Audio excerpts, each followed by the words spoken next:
እግዚአብሔር ዲያቆን ሰመረ ተሓደሉ እግዚአብሔር ይመስገን ይዛ ዲያቆን ሰመረ ቀጽልባ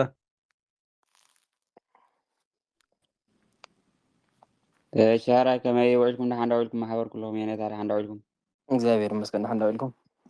እግዚአብሔር ይመስገን። እሺ ኣብ ሃልየነድና ሃይልየነድና ወፂና ሓቀይ ናይ ኣብ የነግስና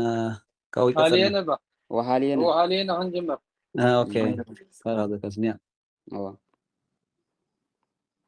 እሺ ያ ካባይ ደባ በስመ አብ ወወልድ ወመንፈስ ቅዱስ አሐዱ አምላክ ሃልየነ መማለጃ ሰጠ ወዲና የኔርና ማለት ዲና ናይተ ናይተ ወዲና ነርና እሺ ሃልየነ የሃለይን ይህብ የሃሊን ንክህብ የሃሊን ይሃብ ሃልዩኖ ሃልዩኖት መሃብ ህልዩን ሃልያኒ ዝሃበ ህልዩናን ሃልያንያን ዝሃቡ ህልይንት ሃልያኒት ዝሃባ ህልዩናት ሃልያንያት ዝሃባ መሃሊን መስተሃሊን መስተሃላይን ባይሪ ቅጽል ሃልየንት መድበል ህልያን ህልያን ዘመድ ዘር ህልያናት በብዙ ሃልየነ መማለዲ ሃበ ሃበ ማለት ያ ሃልየነ መማለጃ ሰጠ ወይም መማለዲ ሃበ ህልዩን ውስጠዘ መሃሊን ባዕድ ቅጽል ሃልየንት መድበል ህልያን ዘመድ ዘር ወዘ ኢነስአ ህልያነ በላዕለ ንጹሕ እንዲል መዝሙር ህልያናት በብዙ መልካም ህልያን የነታ ጉቦ ማለት እዩ ጉቦ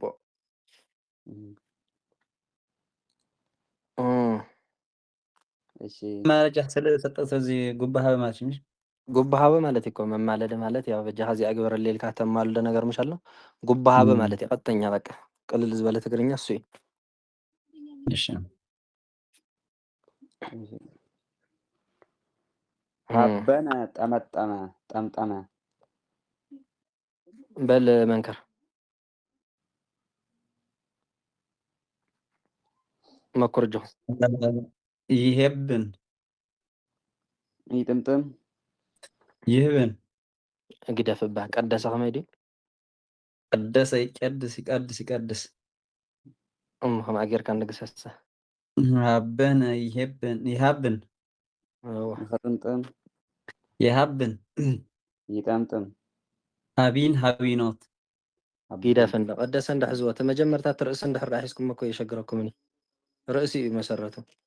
ናይ ቀደሰ ከመይ ድዩ ዝብል ንእሱ አንቀጹ ቀዲስ ቀዲሶት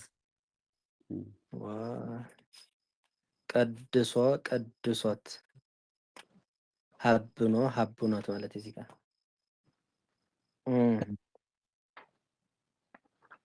ሃብኖ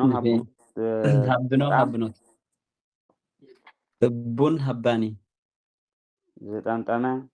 ህቡናን ሃባንያን ዝጠምጠሙ ህብንት ሃባኒት ዝጠምጠመት ህቡናት ህቡናት ሃባንያን ሃባንያት ዝጠምጠማ መህብን ነው ቀደሰ ረያ ቀደሰ ሕዛ ቀደሰ ይቄድስ ይቀድስ ይቀድስ ቀድሶ ቀድሶት ቅዱስ ቀዳሲ ቅዱሳን ቀዳሰያን ቅድስት ቀዳሲት ቅዱሳት ቀዳሰያት መቀድስ መስተቀድስ መስተቃድስ እሺ መቀደስ መስተቀደስ መስተቃድስ እሺ ሃብን መሃብን መስተሃብን መስተሃብን በቃ ከማ ባዕድ ቅጽል ሃበንት መድበል ህባኔ ጥሬዘር ሃሌነ ህባንያት በብዙ በቃ ሃበነ ሃበነ ጠመጠመ እሺ ሃበነ ጠመጠመ ጠምጠመ ህጉን ውስጠዘ መሃብን ባዕድ ቅጽል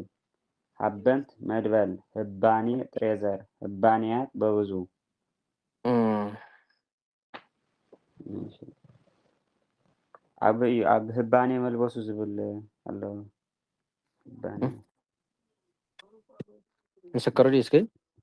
ናይ ኣብዚ ምስክር ኣይኮነን ግን ኣብ ገሊኡ ከምኡ ዝብል ኣሎ ዝክራይ ቃል ነበር ህባኔ መልበሱ ዝብል ተስተጋግየ መቅድም ናይ ኣቡነ ተክለ ሃይማኖት ተኣምር ይመስለኒ ሕጂ ከምዚ መጠምጠሚያ ማለት እዩ ህባኔ መልበሱ ይብሉ ናይ ልብሱ መጠምጠሚያ ማለት እዩ መጠምጠሚያ እዚ መራጊት ዝገብሮ ድዩ ወይስ ካልእ እሱዋ ኣቅሽቲ ዝገብርዎ ክኸውን ይኽእል መራጊት ዝገብርዎ ክኸውን ይኽእል ኩሉ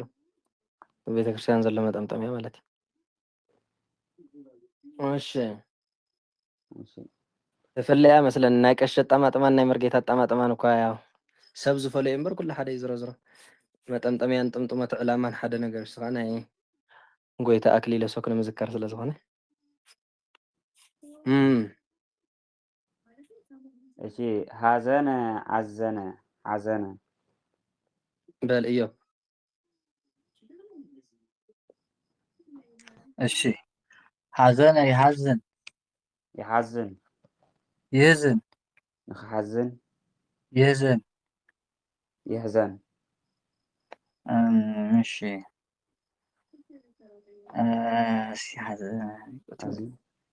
ሓዚን ሓዚኖት ምሕዛን ሁዙን ሓዛኒ ዝሓዘነ ሁዙናን ሓዛንያን ዝሓዘኑ ህዝንት ሓዛኒት ዝሓዘነት ሁዙናት ሓዛንያት ዝሓዘና መህዝን መስተህዝን መስተሓዝን ባዕድ ቅጽል ህዝነት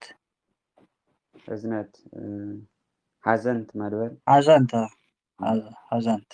ሓዘንት መድበል እሺ ሓዘነ ሓዘነ ማሕዘኒ ባዕድ ሳልስ ቅጽል ሓዘን ሓዘን ዘመድ ዘር ማሕዘን ባዕድ ዘር ሓዘን ዝበሎ ሓዘናት ኢሉ ይበዝሕ ማሕዘን ዝበሎ ከዓ ማሓዘን ኢሉ ይበዝሕ ማለት እዩ እሺ ሓዘነ ኣዘነ ሓዘነ ሓዘነ ህዙን ውስጠዘ ህዙናን በብዙ ህዝንት ለሴት ህዙናት በብዙ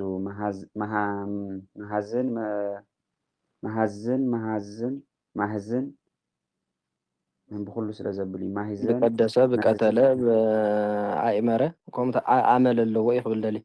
መሓዝን መስተሓዝን መስተሓዝን ክብል ይኽእል እዩ ማህዝን መስተሓዝን ክብል ይኽእል እዩ መህዝን መስተህዝን መስተሓዝን ክብል ይኽእል እዩ ማለት ኣመሉ ማህዝን መስተህዝን መስተሓዝን በባዕድ ቅጽል ኣብ ህዳጥ ውእቱ ንብረትነ ወማህዘን ኣብዝሕ ዝበሎ መህዝን መስተህዝን መስተሓዝን መህዝናን መስተህዝናን መስተሓዝናን እንዳበልካ ምብዛሕ ማለት እዩ እሺ ህዳጥ ውእቱ ንብረትነ ወማሂዝን ጥቀ እንዲል ጥበበ ሰሎሞን ተርጉም እስኪ ህዳጥ ውእቱ ንብረትነ ምንባርና ውሑድ እዩ ምንባርና ውሑዱን ምሕዘንን እዩ ንብረትነ ነው እቃችን ተብሎ የሚተረጎመው እቃችን ጥቂት ነው ወማህዝን ጥቀ ነው ንብረትነ ወማህዝን እጅግም ያሳዝናል ማለት እሺ ማህዘኒ ባዕድ ሳልስ ቅጽል ማህዘኒ እንዲል ቃል ማህዘኒ እንዲል ስንክሳር ሓዘንት መድበል ህዝነት ሳቢ ዘር ሓዘን ዘመድ ዘር ሓዘናት በብዙ ማህዘን ባዕድ ዘር ማህዘነ ኮኖ ዝ ቃል እንዲል ኩፋሌ ኮኖ እስኪ ኮኖ ዝ ቃል እንዲል ኩፋሌ ማሃዝን በብዙ ኢሉ ኣብ ወዲ ምስክሩ ማለት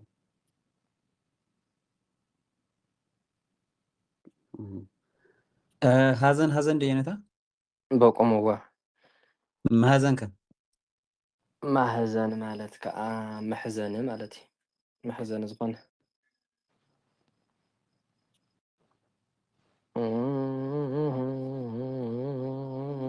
ሃዘን ከመ ሃዘን ናይ ዘመነ ቁስቋም ንብሎ ማለት እዩ ሃዘን በቁም ሓዘን እሺ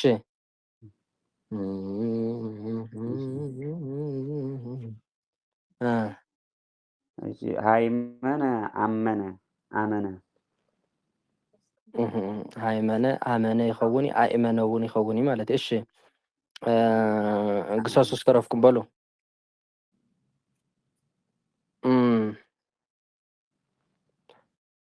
ሃይመነ የሃየምን ተቀበልዎ يأمن የሃይምን نخامن የሃይምን يمن ሃይምኖ ሃይምኖት مؤمن ሃይሙን ሃይማኒ زآمنة ሃይሙናን ሃይማንያን زآمنوا ሃይምንት ሃይማኒት زآمنت ሃይሙናት ሃይማንያት زآمنة መሃይምን መስተሃይምን መስተሃይምን መሃየምን መስተሃየምን ሃይመነ እንዲ ሓቀይ አጥብቆ መሃይምን መስተሃይምን መስተሃየምን መስተሃይምን باير قصل ሃይመንት مدبر ሃይማኖት ሃይማኖት ምእላት እሺ ሃይማኖታት በብዙ እሺ ሃይመነ ሃይማኖት ኣይተብዝሓዮ ብሃይማኖት እኳ ሓንቲ እያ ሃይማኖት ኣይበዝሕን እኳ እሺ ሃይመነ አመነ አመነ አሳመነ ይብሎ ኣለዉ ተአመነ እውን ይብሎ ኣሎ ይኸውን ይዋ ማነው እስኪ ሃይመነ ኢሉስ አመነ ደይሉ አመነ አሳመነ ታመነ አድራጊ ተደራጊ በአስደራጊ ትኸውን እያ ማለት እዩ እዛ ግዜ ተታመነ ግን ከመይ ማለት አመነ አመነ አሳመነ አመነት ሓንቲ ከሳሰይት ታመነ ተደራጊ ተአሚኑ ማለት ተአሚኑ ማለት እዩ እሺ ህይሙን ውስጠዘ መሃይም ባይል ቅጽል መሃይምናን በብዙ መሃይምት ለሴት ኣበይ ዘሎ ኩልክም መሃይምናን ገለ ንብሎ ምንታይ እዩ ዘሎ መሃይምናን ወበመን ወተገድቦ ለሰይጣን እስመ ተቀደሰ ኣብ ሴት ፀጋች ይሰኒ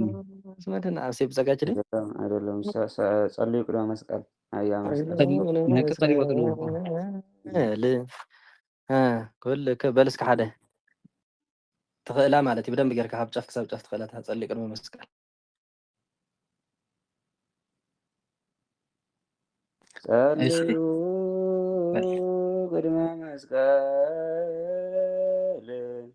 ኩልክሙ አጥብቃ ንሳ እንዲያ እንደዚህማ ንብል ዘለና እኮ እዚኣ ንኸተጥብቕ እዩ አጥቢቃ ዚማ እሺ ወይ ለሚድ ናብ ይኽተር እሺ መሃይምናን ዘተህዝቦ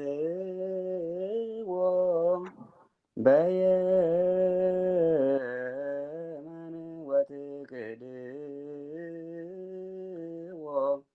ለሰይጣን እስመ ተቀደሰ በደመ ክርስቶስ መድን ቃለ ሕይወት ይበልዎ ድሕሪ ሕጂ እዛ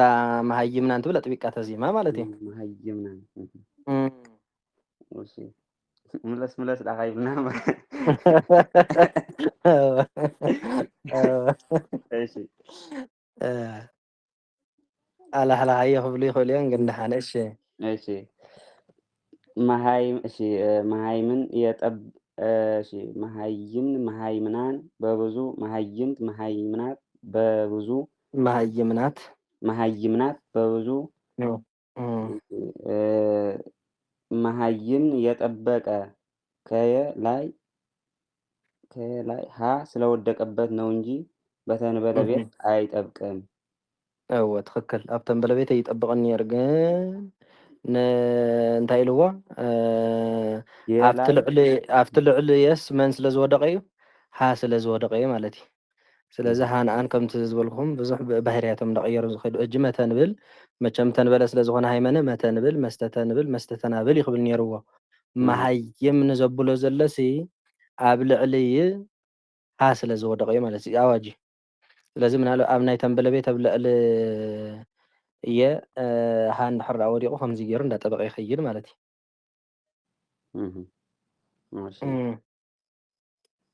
እምበር ከምዘይጠብቅስ ነጊርና ኣሎ። ናይ ተንበለ ቤት ከምዘይጠብቅ ነጊሩሎ። እሺ እሺ በመካከሉ የሆኖ ሃ ካጠገቡ ካለ ይጠብቃል። አዋጅ ነው። አዋጅ እዚ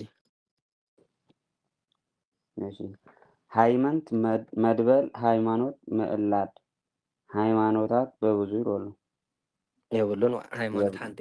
ሃይማኖት እቲ ካልእ ድርጅታት እዩ ዝበሃል። እሺ ሓንቲ ሃይማኖት ሓንቲ እምነት ሓንቲ ጥምቀት ኢልና ኢና ንኣምን ንሕና ኦርቶዶክሳውያን ማለት እዩ።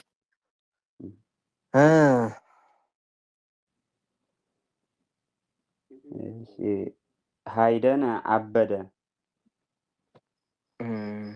ዓበደ ማለት እዚ ከ በሉ ኣመነ ክትብል ፀኒሕካ ዓበደ ክትብል ግንስ ወይለይ ማለት ብፍቅሪ ክርስቶስ ዓበደ ማለት እኳ እዩ። በቃ ንክርስቶስ መስዋእቲ ከፈለ ማለት እኳ እዩ። ተሳቀየ ማለት እዩ ኢልካ ከተርድኦ ትኽእል እምበር ኣመነ ኢልካ ትፀደቐ ክትመፅእ ከላ እያ ትበልፅ ነይራ ዋሓቅኻ ወይ ድማ ነቲኦም ካልኦት እምነታት ሃይዳኖት ይብሉ ሃይዳኖት በል የተባእሰና። እሺ እንተን ካልኦት እሺ ሃይደነ ግሶሱ ፈሪሕኩም ኣኩም መስለን እዛ ግስቲ ሃይደነ የሃየድን እሺ يعبد የሃይድን نخعبد የሃይድን يعبد ሃይድኖ ሃይድኖት معبد هيدون هيداني زعبدا هيدونان هيدانيان زعبدو هيدن تهيدانيت زعبدت هيدونات هيدانيات زعبدا مهيدن مستهيدن بعد قصر هيدنت مدبل هيدن عبده هيدن عبدا هيدون أستاذ مهيدن بعد قصر هيدنت مدبل እሺ ሐፀነ አሳደገ የሁሉ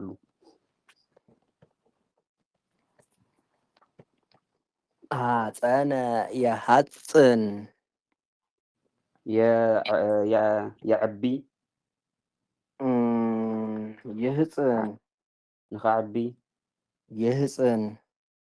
የዕቢ ሐፂን ሐፂኖት ምዕባይ ህፁን ሐፃኒ ዘዕበየ ህፁናን ሐፃነያን ዘዕበዩ ህፅንተ ሐፃኒት ዘዕበየት ህፁናት ሐፃነያት ዘዕበያ መህፅን መስተህፅን መስተሐፅን ባይድ ቅጽል ሐፀንት መድበል ህፃን ዘመድዘር ህፃናት በብዙ ህፅነት ሳቢዘር ህፅነታት በብዙ ማህፀን ባይድ ዘር ህፅን ዘመድዘር ህፅናት በብዙ ሐፀነ ነው አይደለም ሐፀነ አዕበየ ሐፀነ አዕበየ የሁሉ ማይ ሐፀኖ ለእፅ እንዲል ህዝቅኤል ንዕንጨይተስ ማይ ኣዕቢዎ ማለት እዩ ትኽክል ህፁን ውስጠዘ ህፅንት ለሴት ማህፅን ባዕድ ቅጽል ሃፀንት መድበል ህፅነት ሳቢ ዘር ህፃን ዘመድ ውስጥ ዘ ለሴትም ትክክል ለወንድም ህፃናት በብዙ ማህፀን ባዕድ ዘር ማህፅን በብዙ ህፅን ዘመድ ዘር ህፅናት በብዙ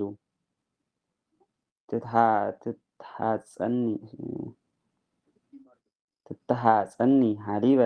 አሃዛር ትትሃፀኒ ሃሊበ አሂዛር መገበ አጠባ ሃሊበ አሂዛር ነው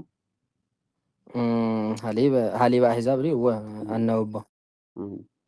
ትትሃፀኒ ሃሊበ አሂዛብ መገበ አጠባ የሃፅኖ ለሲበትቺ ጠወረ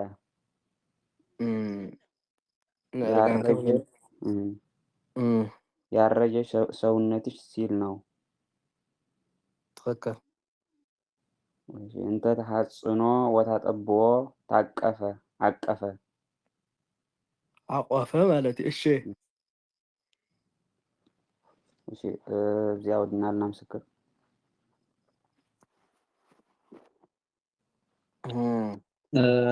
يعني تابز حسنة سب أصدق كرولس باس درا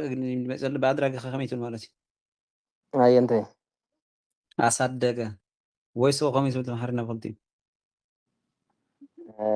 ያው አድራጊ ዲ በአድራጊ የሁሉን ዝሮፍ ተሓፅነ የብሉን ኣዕበየ ኢኻ ትብል ብትግርኛ እስክድል የላ ብትግርኛ እንተተረኺብሉ እኮ ይሰኣንን እዚ ሰኣን ንኣብነት እኮ ብሓሙሽተ ኣዕማድ ክንብል ከለና ኩሉ ቋንቋ ብሓሙሽተ ኣዕማድ ኣይዘልቕን ገሊኡ ኣደራራጊ ጥራይ ይሕዝ ገሊኡ 4 ኣዕማድ ይሕዝ ገሊኡ 3 ኣዕማድ ይሕዝ ሕጂሲ ኣዕበየ ክንብል ከለና ሕጂ ንኣብነት በኣድራጊ እስኪ ብትግርኛ ባዕልኻ እስኪ ኣዕበየ ብዝብል ትግርኛ ሲ ናይ እንታይ ትብል ኣምፁ እስኪ أنا كنا نوعين نتساقع يعني رجن عربية أسوز الذي حطوني تغني ولا بسدرك كمان تغني سن تعابي حطوني تغني ኣይትኽእልን እያ ስለዚ እዚኣ እንታይ ክትኮን ትኽእል በቃ ካብ ኣስደራጊ ጀሚራ ጥራይ ክትቅብል ትኽእል وعافية تعابي قلت تغني يعني شيء ما هاتسان كبقوا مدي بعد زر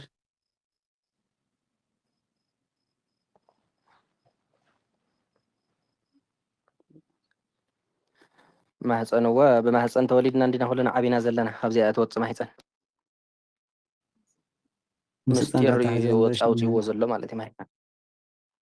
ህፃን እውን ምስ ተወለደ መቸም ህፃን ኮይኑ ይነብርን ይዓቢ እዩ قتل ህፅን ኸይታ ህፅኒ ከዓ ታቀፈ ሓቆፈ ዝበለ ማለት ሰለፍ ማለት እዩ ዘዴታትና ሓቆፈ ቢለን ደቀን ዘጥብያሉ ምሸሎ ንሱ ማለት እዩ ሕቑፎ ዲ ዝበሃል ሕቑፎ ክትብል ከለካ ሕቑፎ ክበሃል ፅቡቅ እዩ እንታይ ዲ ዝበሃል ኣብቲ ሰለፍ እኒአን ዝሓቆፎ ግን ሕቑፎ ክበሃል ሓቂፍካ ነቲ ቆልዓ ያው ጡብ ተጥብየሉ ዘሎ እንትን ማለት እዩ እሱ ቆልዓኻ ትሓቁፈሉ ያው ዝሮ ዝሮ በቲ ኮይኑ ኣብቲ ሰለፍ እዩ ዝሕቆፍ ካልእ ይሕቆፈን ምሕቋፍ ክበሃል ይከኣል ብትግርኛ ሕጂ ሰለፍ ጥራይና ናይ ተወስ ምሕቋፍ ወርሕ ንኽእልና ምሕቋፍ ሃፂነቱ ብዝበለ ትብሎ ህፅኒ ዝበለ ግን ሰለፍ ጥራይ ሰላም ለህፅንክ ኢሉ እንታይ ዝበል መልክዕ ማርያም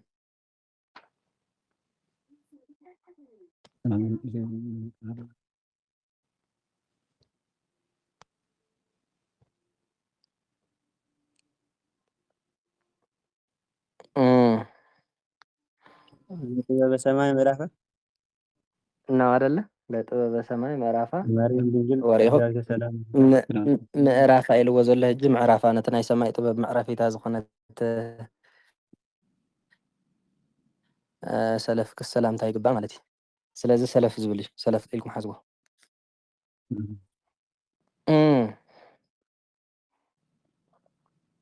እሺ ጠወረ ዝበሎ እንታይ እዩ ትርጉሙ ጠወረ ደሞ ያው ጠወረ በትግርኛ ወላ ጠወረ እንዲዋ አቀባጠር ማለት ነው ወይስ ሆነ በቃ ጠወረ ማለት ቀለብ እንደሃበ ምክር እንደሃበ በቃ አዕበየ ማለት እኮ አይነት ህፃን አኔ እኮ ጠውየር ዕብየ ይባላል ይባል ነው ማለት ነው አቤት ተቆም ዲያ ንዓበይቲ ድዩን ጥቃም ወላ ስንታይ ወላ ንህፃን ከም ይሃዱ ንዓበይቲ ጠውር እትጠወረ ዲ ወላ ንህፃን ጠውር ይባሃል ዋ ዞረኽ ንኩሉ ባ ንህፃን ይኹን ንዓብይ በቃ ምሕጋዝ ማለት እኮ ጠወረ ዝብል ቋንቋ ዳ ዓበይቲ ቋንቋ ሰባት ጥቀምሉ ኮይኖም እምበር ንሕና እውን ምስ ዓበና ክንጥቀመሉ ዲና ዝረህጆ ወላ ዓቢና ኢና ባ እና ተጠቀሙሉ ትግርኛ ይጽሑፍ ትግርኛ ምጥዋር ማለት ሲ ንእከል ንዞም ካህናት እንደጠውርዎም ንዞም ህፃውንቲ እንደጠውርዎም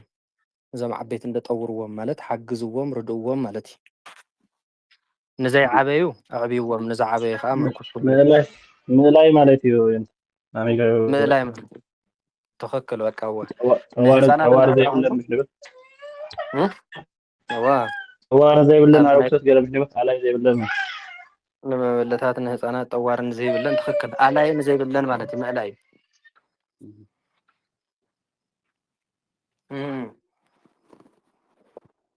እሺ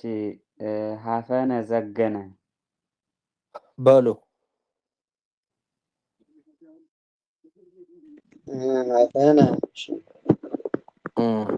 ሓፈሰ ሓፈሰ ልካ ተቐበል ሃፈነ ሓፈሰ ይሃፍን ይሓፍስ ይህፍን ንኽሓፍስ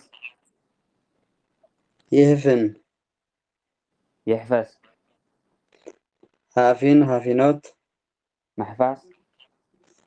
ህፉን ሃፋኒ ዝሓፈሰ ህፉናን ሃፋንያን ዝሓፈኑ ዝሓፈሱ ህፍንት ሃፋኒት ዝሓፈሰት ህፉናት ሃፋንያት ዝሓፈሳ መህፍንት ድብል ኣፍቲ ኣልቅድም ባይድ ቅፅል ዲ መህፍን መስተሃፍን እወ ትኽክል መህፍንት መስተሃፍንት መህፍንት መስተሃፍንት መስተሃፍንት መልካም ባይድ ቅፅል ሃፈንት መርበል ህፍነት ህፍን ዳ ዘመድ ዘር ህፍናት ዘመድ ዘር ህፍናት በብዙ መልካም ሃፈነ ሃፈነ ሓፈሰ ኣፈሰ ዘገነ ኣፈሰ ይህሉ ይደሉ እሺ ሓፈሰ ህፉን ውስጠ ዘ መህፍን ባይድ ቅጽል ሃፈንት መድበል ህፍን ዘመድ ዘር ህፍናት በብዙ ህፍን እንታይ ይኾን ይታ ሕፍን ማለት እዩ ብኢድና በዝሕ ሓንቲ ሕፍን ማለት ሲ ብኢድካ ጌርካ ንእሽተይ ማይ ተብሎ ከምዚ ስምዖን በላእ ሰብ ዝገበሮ ማለት እዩ ኣኳቶ ማለት ዲ ዐኳቶ ማለት እዩ ዐኳቶ እወ ትኽክል መን እዩ ንጉስ ካሌብ ድዩ ንጉስ ካሌብ ይመስለኒ ካብ የመን ናብ ኢትዮጵያ እንዳኣተወ ከሎ እንቶም ወታሃደራት እንታይ ኢልዎም ነይሩ እስኪ ካብዚ ሓመድ እዚ ሓዙ ሕፈሱ ኢልዎ እና ንሳቶም ከዓ እንታይ ገይሮም እንታይ እዩ ንጉስ ተፀሊሉ ገሊኣቶም እንታይ ዝብለና ዘሎ ኢሎም ኣይሓፈሱን ገሊኣቶም ከዓ ያው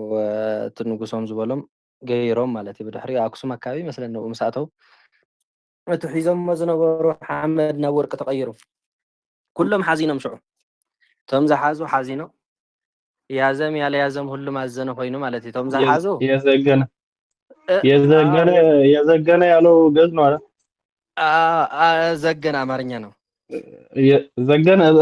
አማርኛ ከዘገነ ይለው የዘገነ አዘነ ያልዘገነ አዘነ ከም ደልዎ የዘገነ አዘነ ያልዘገነ አዘነ እተዝሓዘ ሓዘነ ተዘይሓዘ ሓዘነ ተዝሓዘ ንምንታይ ኣብዚ ሕዚ ሓስኩ ክልተ ኢደ ዘይሓስኩ ኢላ ሓዚኑ እቲ ዘይሓዘ ከዓ ዋላ ንእሽተይ ክሕዝ ዝነበርኩ ኢላ ሓዚኑ ማለት እዩ የዘገነ አዘነ ያልዘገነ አዘነ ሁሉም አዘነ ማለት ነው أمسي هو أبتقصهم إيه ولا؟ عادل أيكون أبزي أفسر إلى زجنا إلى سي أنا هذا تاريخ قوم زي زجنا زني فبلاني هسكرين قوم زبل مستل الله خمان እንዲያውም ከም ዝበልካ እዩ ያዘገነ ያልዘገነ ሁሉ ማዘነ ዝብል ኣሎ በረን ያጸደቀን ሀነ ግስ ለሰነ ተናገረ እሺ ይልየስን ይዛረብ ይለስን ንክዛረብ ይለስን ይዛረብ ለስኖ ለስኖት ምዝራብ ልሱን ለሳኒ ዝተዛረበ ልሱናን ለሳኒያን ዝተዛረቡ ልስንት ለሳኒት ዝተዛረበት ልስናት ለሳኒያት ዝተዛረባ መለስን መስተለስን መስተላስን ባይድ ቅጽል ለሰንት መድበል ልሳን ዘመድ ዘር ለሰነ ተናገረ ለሰነ ተናገረ ተዛረበ የልሳን ልሱን ውስጥ እዘ መለስን ባይድ ቅጽል ለሰንት መድበል ልሳን ዘመድ ዘር ልሳናት በብዙ ዘእንበለ ጥበብ ይትሊየሰኑ እንዲል ቄርሎስ። እሺ ልሳን የተቆል ማለት ዘረባ ዝኮነ ልጅ ወይስ አው ሰላም ለልሳንከ ታይ ዝብል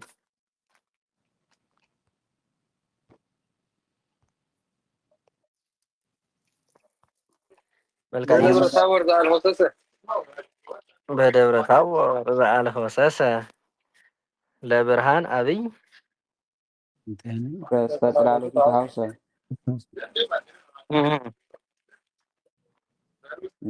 ኢየሱስ ክርስቶስ ዘተዋሃደ ጳጦስ ነው።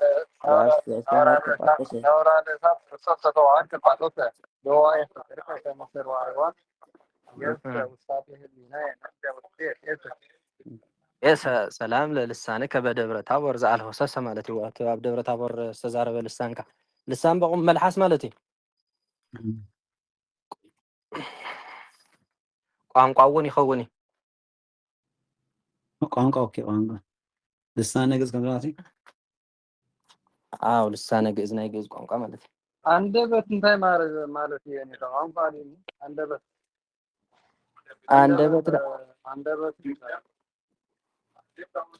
ያው ቋንቋ ማለት እዩ። አንደበቱ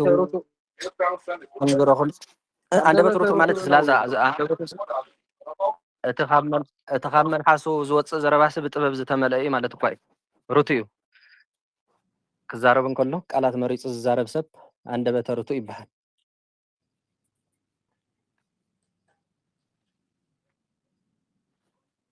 ዘረባ ተረኺቡ ኢልካ ስቂልካ ምዝራብ ዘይኮነ ቃላት እንዳመረፅካ እንዳሕራእ ትዛረብ ኮይንካ ያው አንደበተ ርቱዕ ከም በዓል ዮሃንስ አፈወርቅ ማለት እዩ። በዓል ቅዱስ ዮሃንስ አፈወርቅ እጅ ዮሃንስ አፈወርቅ ዘረባ አንደበት ዝተመልአ እዩ ማለት መሬት ዝወድቕ ኣይኮነን። ካልኦት ቅዱሳን እውን ብዙሓት ኩሎም ነናቶም ኣበርኪቶም እንዲኦም ዝያዳ ካብ ቅዱስ ዮሃንስ አፈወርቅ ማለት እዩ። አንደበተ ርቱዕ ዝበሃል እጅ ንሱ ኢሉስ አፈወርቅ ማለት እኮ እንታይ ማለት ወርቁስ አፍ እዩ ማለት እኮ እዩ። በቃ እዚ አፉስ ወርቂ እዩ ማለት እዩ። በቃ አፉ ካብ ወርቂ ዝፀርህ እጂ አፉ ወርቂ ኮይኑ ዘይኮነስ እቲ ዝዛረቦ ቃላትስ ወርቂ እዩ ማለት እኮ እዩ። ስለዚ ርቱዕ አንደበተ ርቱዕ ማለት ካብ አፉ ዝወፅእ ቃላት ጥዑም ዘረባ ዝዛረብ ሰብ አንደበተ ርቱዕ ይበሃል።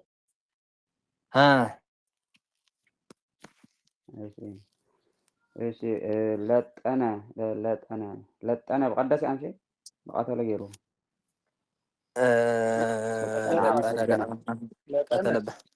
ለጠነ አመሰገነ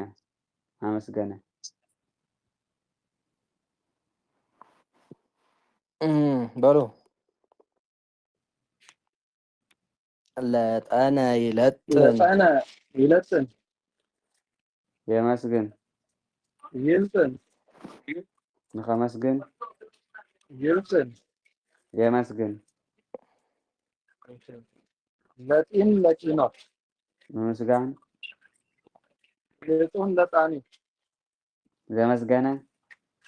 ልጥን ለጣኒ ዘመስገነት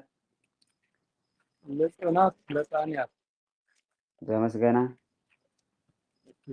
መብጥን መፍሰልጥን መፍሰላትን ባዕድ ቅጽል ለጠንት መድበል ሊጦን ዘመድ ዘር መልካም መልጥን ተልጥ ምልጣን አለካ እንደንገር ባሪ ምልጣን ማለት ሊጣን ምልጣን ባዕድ ዘር ባይዘር የብሉን ወለጣነ አመስገነ ለጠና አመስገነ የጌታ ልጡን ውስጠ ዘር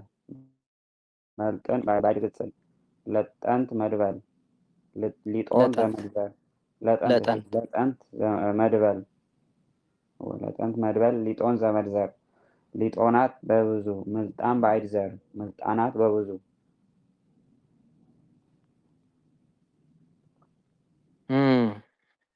ሊጦን የታ ምስጋና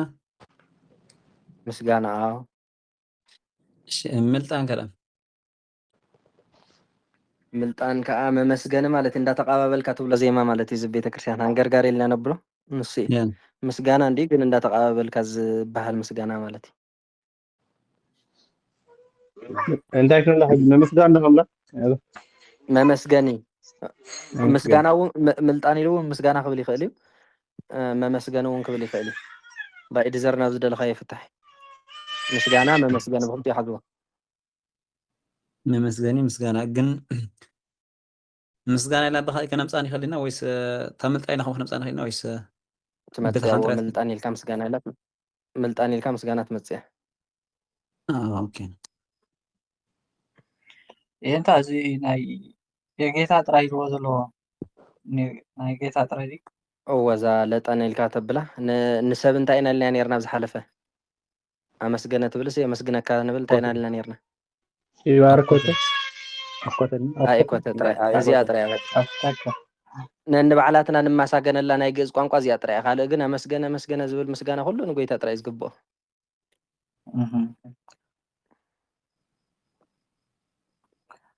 ምልጣን ዳ ናይ ቅዱሳን ዋላ ኣለንቲ ከመይ ንኣብነት ምልጣን እዚ ናይ ዓመታዊ በዓላት ምሻሉ እሞ ናይ ቅዱሳን ዋላ ይኹን እምበር ንመንዲና ኣበቶም ቅዱሳን ጌርና ኮን እግዚኣብሔር ኢና ታቦት ሰሎ እንዲ ናይ ቅዱሳን ስራ ኣነ ትምልጣን ትምስጋናታ ምልጣን ትብሽን ጌታ ጥራይ መሲላ ዝፀንሕ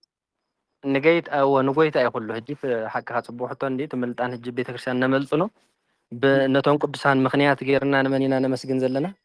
ንዕኦም እቲ ምስጋና ናይ ክብሪ ምስጋና ጥራይ ኮይኑ እዩ ዝተርፍ ንቅዱሳን ናይ ኣምልኾ ምስጋና ግን ንጎይታ ጥራይ ስለዚ ኣብ ሕዳር ፅዮን እንተኮይኑ ናይ ኣዴና ቅድስት ድንግል ማርያም ምልጣን ንገብር እቲ ምልጣን ንሱ ግን ነዴና ቅድስት ድንግል ማርያም ናይ ክብርን ናይ ፀጋን ንእግዚኣብሔር ከዓ ናይ ኣምልኾ ንኩሎም ቅዱሳን ናይ ክብርን እግዚኣብሔር ከዓ ናይ ኣምልኾ እና ሕጂ ምልጣን ናይ ኩሉ ጎለ ምልጣን ዘይብሉ ክብረ በዓል የለን ግን ያው ነቶም ቅዱሳን እንዳፀዋዕካ ብኡ ጌርካ ንእግዚኣብሔር ምምስጋን ማለት እዩ ንዕኦም እውን ምምስጋን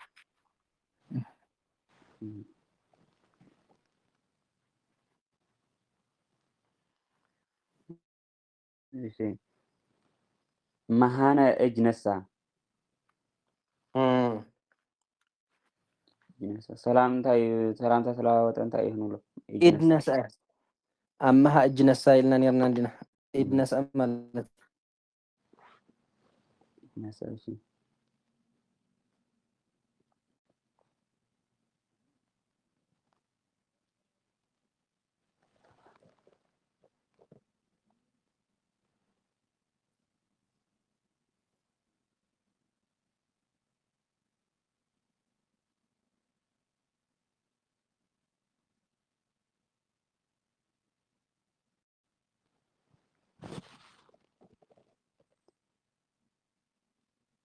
شوف مهانة إيد نسا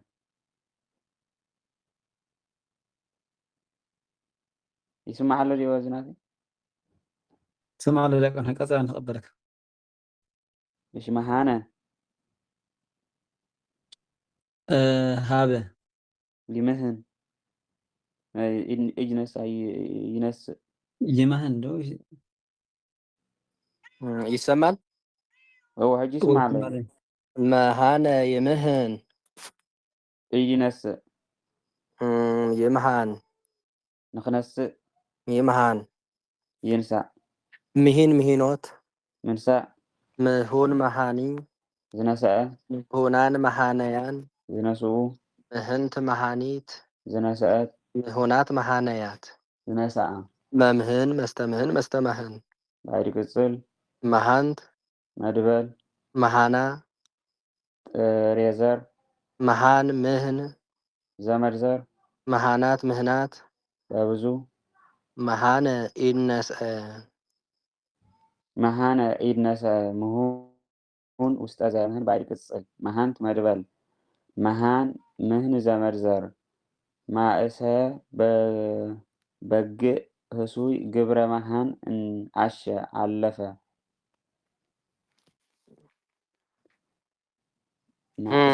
ما اسيل وزلو ما اسها بق ما اسا قربت مالتي ما اسها بق هسوي قبر مهان قبور مهان عشا علفة علفة دي الفعل علفة ومهونه زائم لايلو صلالوت እግዚአብሔር እንዲል ቅዳሴ ሕርያቆስ ቅዳሴ ማርያም ማለት መሃናት በብዙ መሃና ጥሬዘር የእጅ መንሻ ወአባአ ለቱ መሃና እንዲል አራተኛ ነገሥት 13 ለእበይቺ ይደሉ መሃና እንዲል ደራሲ መሃና በብዙ انت اذا اجي نسات اتامهات لكم كبر هابن يرنا زي خا مالي هو ادنسا كبر هابه مالتي وتوكل كم سطات هابه خيلنا يرا نفس النكروس هو اما حزبله تريزرو مهانا خمزبله مالتي سطاتا مالتي مهانا اوكي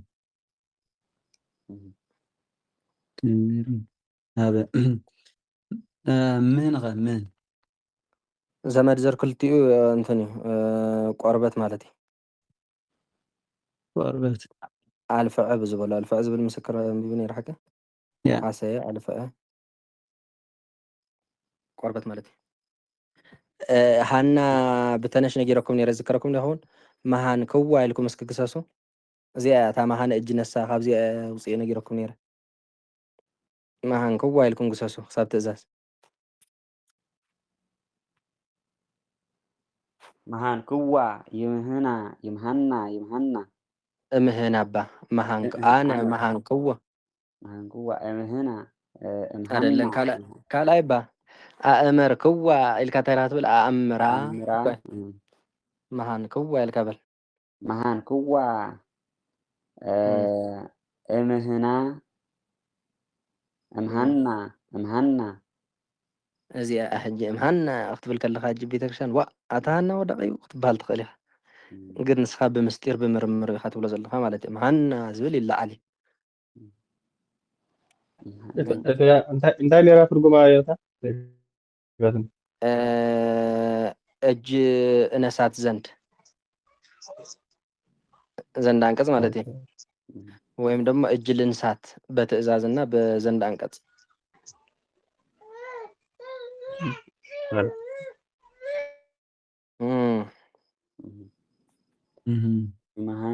كم يكون لكم إذا ما هي تبل كم يكون لكم لا سطات يكون لكم መሃና ዝበለ ደዋ እጅ መንሻ ማለት እዩ በአማርኛ ሰብአ ሰገል ሒዞሞ ዝኸዱ ኣማ ከምኡ ዓይነት ገጸ በረከት ማለት እኮ የእጅ መነሻ ገጸ በረከት ስጦታ ከም ናይ ንኽእል ናዚ ውህብቶ እሱ ማለት እኮ ውህብቶ ገጸ በረከት ስጦታ እጅ መንሻ በአማርኛ ያው ንሱ ማለት እዩ ናብ እንዳሰብ ክትከይድን ከለካ ሒዝካ እየትኸይድ ህያብ ማለት እዩ መሃን ቆርበት ማለት እዩ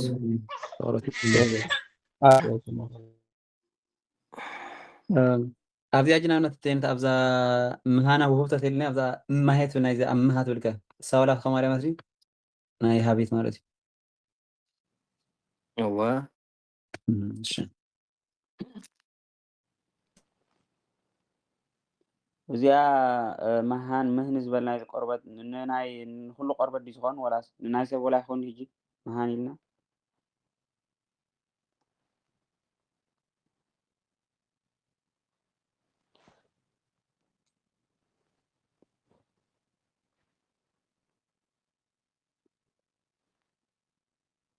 ናይ እንስሳት ክኾን ዳይኮን ሆይ ኣልፍዕ ስብሰ ዘላስ ናይ ተጠቀሰ ዘይለፈስ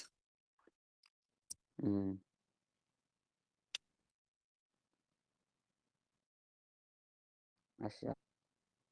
من فرض كراهية التمام ቀጽሉ ንናይ እንስሳ ጥራይ ማይ ዲ መሃን ምህን ዝበሎን ተቆርበት እመናትና ቆርበት ደ ዘይወፀ ደሊኻዮ ናይ እንስሳ እምበር አለ ናይ ቶማስ ዋላ እባ ይኸውን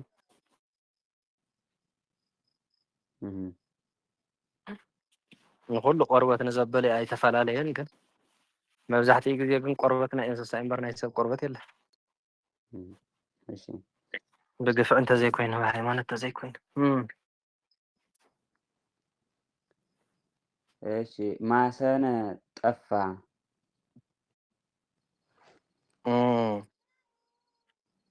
ይበሉ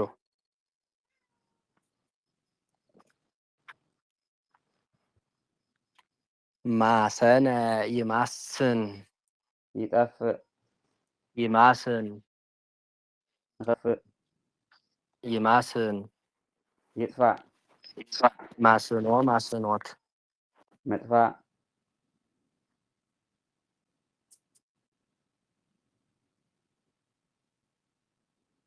ሙሱን ማሳኒ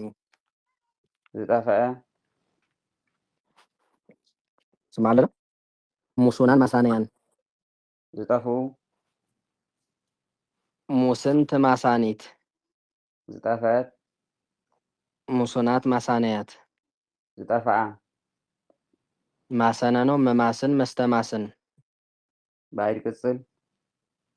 ማሰንት መድበል ሙስና ጥሬዘር ሙስናት በብዙ ማሰነ ጠፍአ ማሰነ ጠፍአ ሙሱን ውስጠ ዘ ሙሱነ ይሰትዩ እንዲል ሕዝቅኤል ሙሱናን በብዙ መማስን ባይድ ቅጽል ማሰንት መድበል ሙስና ጥሬዘር ሙሱናት በብዙ ሙሱናት በብዙ ሀበ ጻጽየ ወቁንቁንየ እያማስኖ ተበላሸ ዝግቡ መዝገበ በሰማያት ሀበ እያማስኖ ነው ሀበ ጻጽየ ወቁንቁንየ እያማስኖ እሺ እያማስኖ ሺዳን ይልወሉ አዎ ዲያላ ሙስና አይነት ጥፋት ነው ጥፋት ጥፋት ጉቦ በአማርኛ እዩ ሙስና ጉቦ ወላ በአማርኛ ህሊያን ዝበልና አንተ ቆይ ጉቦ ማለት ያው በአማርኛ ሙስና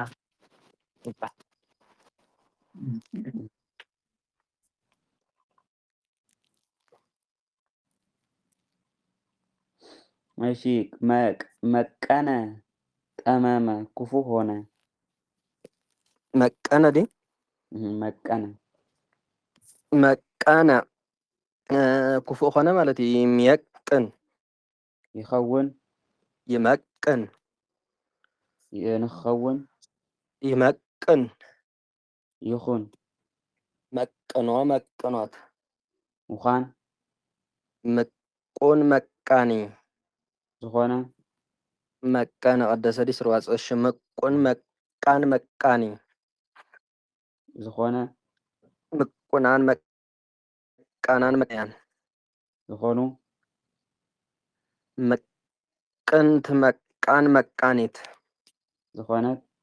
ምቁናት መቃናት መቃነያት ዝኾና መመቅን መስተመቅን መስተማቅን ባዕድ ቅጽል መቀንት መድበል እሺ መቀነ ክፉእ ኾነ መቀነ ክፉእ ኮነ ምቁን ውስጥ አዘ መቃን ምቁን መቃን ውስጥ አዘ እስመ መቃን ወጠዋይ ምህዋራ ባለው እስመ መቃን ይላል። ምቁናን መቃናን በብዙ መቃን ዝበለካ ቃኣነ ዝወፅእ ትርጉሙ ግን ሓደ እሺ በብዙ ምቁን መቃናን መቃንን በብዙ ምቅንት መቃን ለሴት ምቅንት መቃን ለሴት መቃን ለሴት ኣብዚ ዝብሎ ዘሎ ምቅንት መቃን ምቁናት መቃናት ማይዲ ከነበዛሕ ኣሎ ምቁናት መቃናት መቃናት በብዙ እስመ መቅን ባዕድ ቅጽል መቀንት መድበል እሺ ጠመመ ክንከና እስከመይ ማለት እዩ እዚ መቀነ ጠመመ ይበሉ ተጠወየ ማለት እዩ ክፉእ ሓሳብ ዘለዎ ሰብ ክፉእ ኾነ ማለት እዩ ጠማማ ኢልና ነብሎ ምሸሎ ጠማማ እዩ ሰብ እዚ በቃ ቁኑዕ ኣይኮነን ጠዋዩ ኢልካ ተብሎ ነገር ኣሎ ስለዚ ክፉእ ኾነ ማለት እዩ ብሓሳቡ ኣእምሮ ክፉእ ዝሓስብ መልሓሱ ዝዛረብ ተንኮለኛ ኾነ ማለት እዩ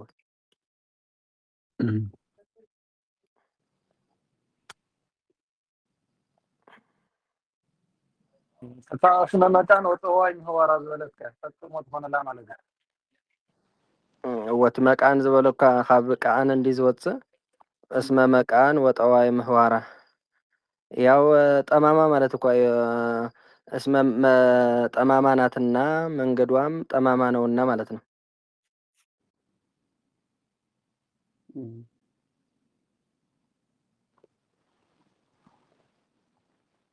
ደጋሚ ይኾን ዘሎ ማለት እዩ ከምቲ ቀኔ ነራ መስለን ኣምጣነ መቃን ምናምን ትብል ተዘኪርኩም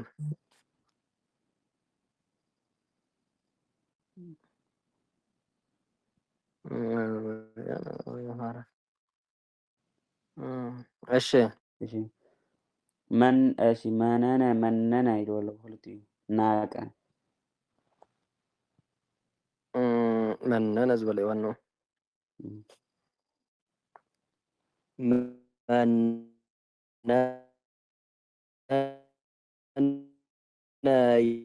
يمين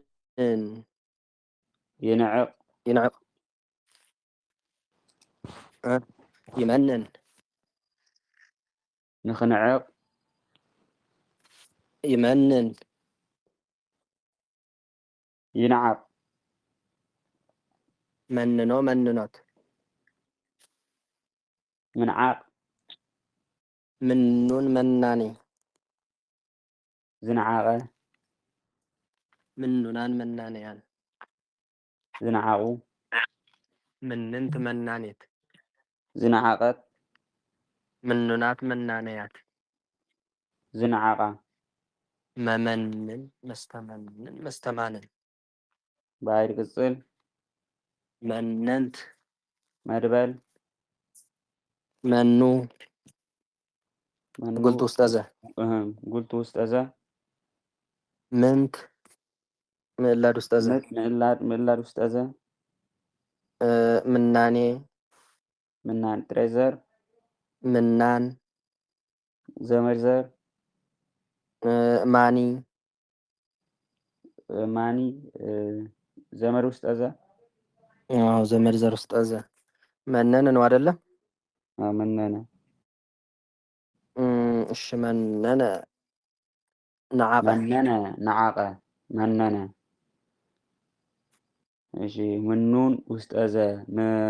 ምኑናን በብዙ ምንንት ለሴት ምኑናት በብዙ መመንን ባዕድ ቅጽል መነንት መድበል ምናንየ ጥሬ ዘር ምናን ዘመድ ዘር ምናን ነው ምናንዳ ምናኔ እሺ ምናን ዘመድ ዘር ምናናት በብዙ ማኒ ዘመድ ዘር ውስጥ እዘ የሰው ስም ብእሲ ዘብሂል ረክብ ክብረ ሰማያዊ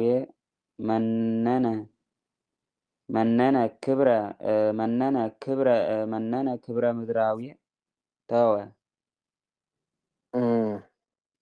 ብእሲ ዘብሂል ረክብ ክብረ ሰማያዊ መነነ ክብረ ምድራዊ ተወ እስኪ ፍትሐያ ብእሲ ዘብሂል ረክብ ክብረ ሰማያዊ መነነ ከበረ ፍትሐ እዚያ ክብረ ምድራዊ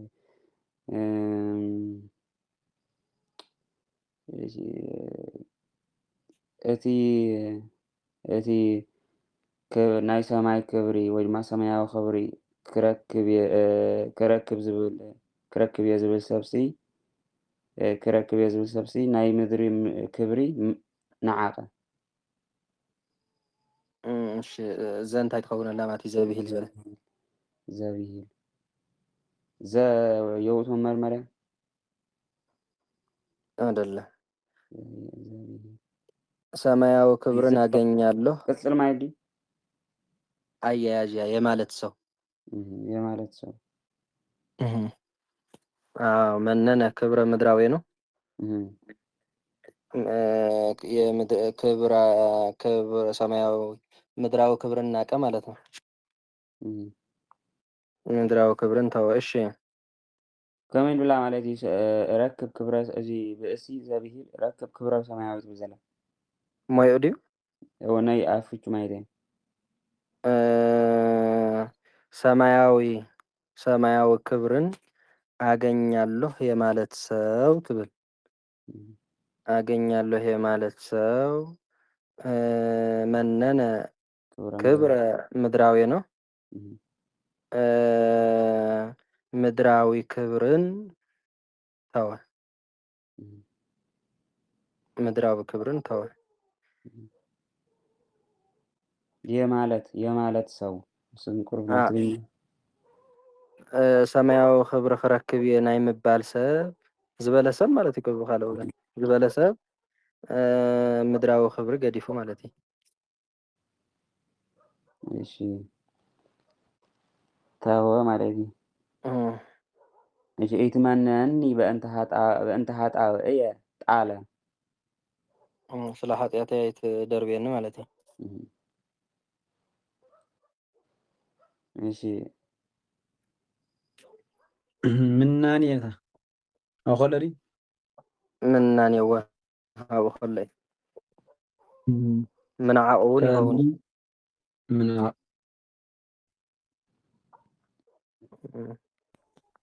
የታ ታ ማኒ ትብል ዘላ ሲ ደሓዳ ተዋሂባቶ ዋላ ኮሚሉ ተፈጥዮ አይኮነ ማን ማለት እኮ በቃ ዓለም ንዕቅ ዝመንኮሰ ማለት እኮ አይተሰሙ እኮ ከምዚ ናይ ይሁዳ ምሸላ በሰብ እንደተበላሸ ወደ አምር أنا وأنت فاهم في الهم رقم دي خمس ساعات نايم خاطر تورد الشيطان بالسماء هذا خمس يتحول من الرجال በቃ አይኮነ እዛ ስም ሒዚ በቃ ቢሉ ነይሩ ማን ማለት ሲ ዓለም ዝነዓቀ ማለት እኮ አድግ ጠፊአትን ኢለ ድሓር ከሒድ እምበር ገርም እኮ ሓደ ግዜ ክሕሰብ ከሎ ሰይጣን ምናን ከይነት ዘመድ ገንዘብ ይወላ ገንዘብ ኢሮ ወላ ነቕፋ ማለት እዩ ነቕፋ ማለት እዩ ብናይ ዓዲ ኸ ዝነግረካ ዘለኹ ገንዘብ ማለት እዩ እሺ من بعد سنة عقد لهنا دي ብጣዕሚ እዮም እኮ ዝንዕቅዎ ነይሮም ናይ ቀደም ቅዱሳን ገንዘብ ብጣዕሚ እዮም ከምዚ ሕጂ ገንዘብ ተፈቂሩሉ ዘሎ እዋን ከይመፀ ማለት እዩ ገንዘብ ይንዕቅዎ ስለ ዝነበሩ ያው ካብኡ ዝወፀ እዩ ያው ዝተነዓቀ ማለት እዩ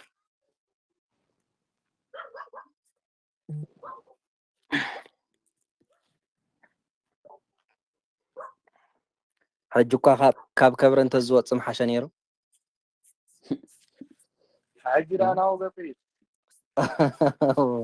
لك بلاي حتى كلام جات سلازم تغيره تعال على إيه قصة تغيره عاكاو ناي كلام بمنتاي بزري زقسس نير دينالنا هو يا هون لجني لبدا إلى ቢሉ የዛሬ ልጆች በክፋታቸው እየበረቱ ሄደዋልና አባቴ ቆይ እኔ ልናገር እንደማለት ነው ኢልና ከምዝራና የከመጋቢ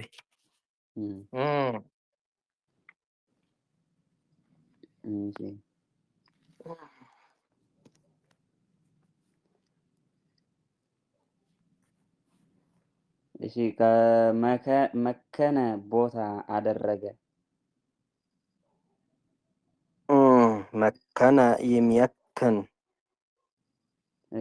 ይገብር ይመክን ንክገብር ይመክን ይግበር መክኖ መክኖት ምግባር ምኩን መካኒ ዝገበረ ምኩናን መካንያን ዝገበሩ ምክንት መካኒት ዝገበረት ምኩናት መካንያት ዝገበራ መመክን መተመክን መስተማክን ባዕድ ቅጽል መከንት መድበል መካን ዘመርዘር መከነ ቦታ አደረገ መከነ ቦታ አደረገ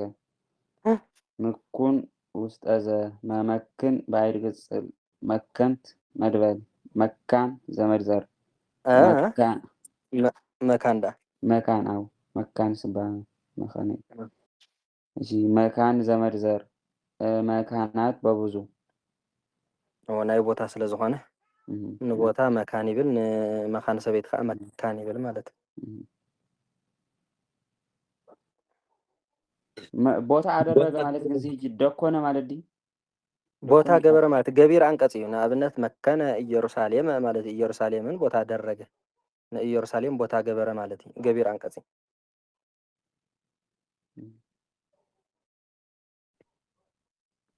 ቦታ አደረገ መንበሪ ዝኮኑ ቦታ ገይርዎ ማለት ዲ መንበሪ سفر قال هي هوندي ይኸውን ወሰፈር ገበረ ማለት ንኣብነት ንኢየሩሳሌም ቦታ ገበረ ንከምዚ ቦታ ገበረ ንከምዚ ቦታ ገበረ ማለትስ ንሱ ክነብረሉ ዝኽእል ወይ ካልእ ሰብ ክነብረሉ ዝኽእል ቦታ ሰርሐ ማለት እዩ ደኮነ ባህል إيرساليم ደኮነ ኢየሩሳሌም مكان يهودا زبار الله مكان يهودا ما يهودا بوتا ናይ ይሁዳ ቦታ ማለት እኮ بيبرايس مكان يهودا زبار الله መካን ይሁዳ ናይ ይሁዳ ቦታ ወይ ድማ ናይ ይሁዳ ሰፈር ማለት እዩ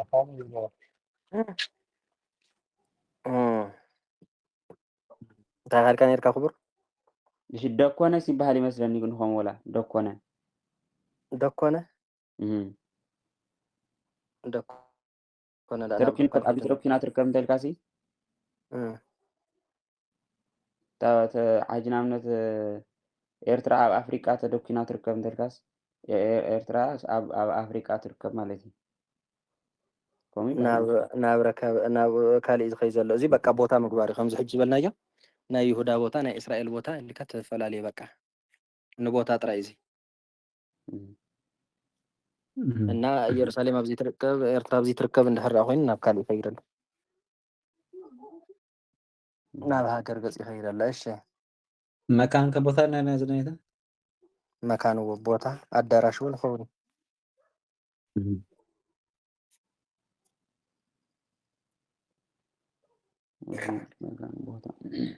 وش مكنة دي ويس مكنة اي قرب بلاد مكان هون مكنة مكنة مكنة مكنة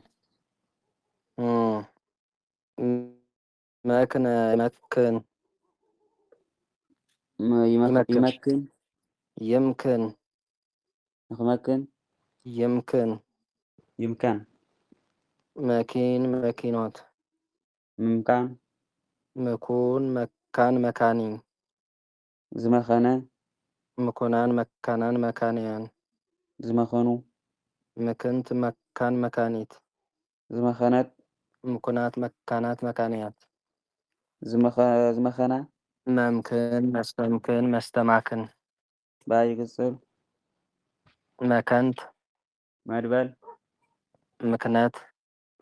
مكنة سابيزر ممكني باي ثالث قصر مكنة مكنة مخانة مكان هنا ولما مخانة رؤية ليا كما منعت عندي كف عليه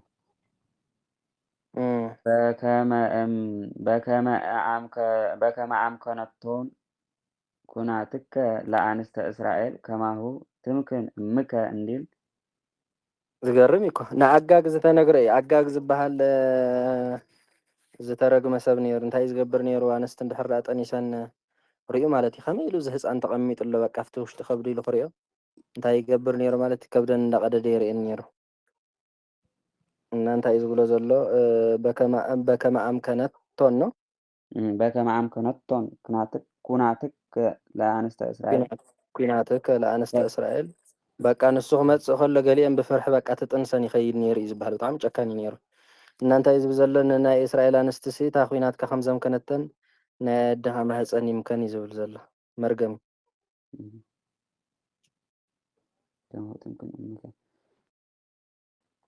ትምክን እምከ ድዩ ኣድኻ ትምከን ኸ ኣድኻ ትምከን ማለት እዩ ኣብ ጥቕሲ ኣብ ምንታይ ዘሎ ካልኣይ ነገስት 15:33 ኣንብቡ ተምሃር ዝብል ጥቕሲ ብዝግሱ ዝረኸብኩም መፅሓፍ ቅዱስ ገንፀለ ኣቢልካ ምንባብካ ፅቡቅ ግእዙን ትግርኛኡን ንጉስ መን ሳኦል ሂዝዎ ነበረ ሳሙኤል ኣጋግዋ በጣዕሚ ርጉም ወታሃደር ንጉም ንጉስ ነበረ يمكن بسيفيكا هولا نيرو يمكن بسيفيكا خبلو نيرو مرادي دا هو أدو دا وليدات تنديارو تفكري هو تفكر بدحري خاي تولدي لهم يوم خمو خاي تولد كلايك خاي توسخي لهم يوم زخونو قنت يمكن بسيفيكا انتاي قبرت تاسويت خا كريستيان نيرا خاي تخون እሺ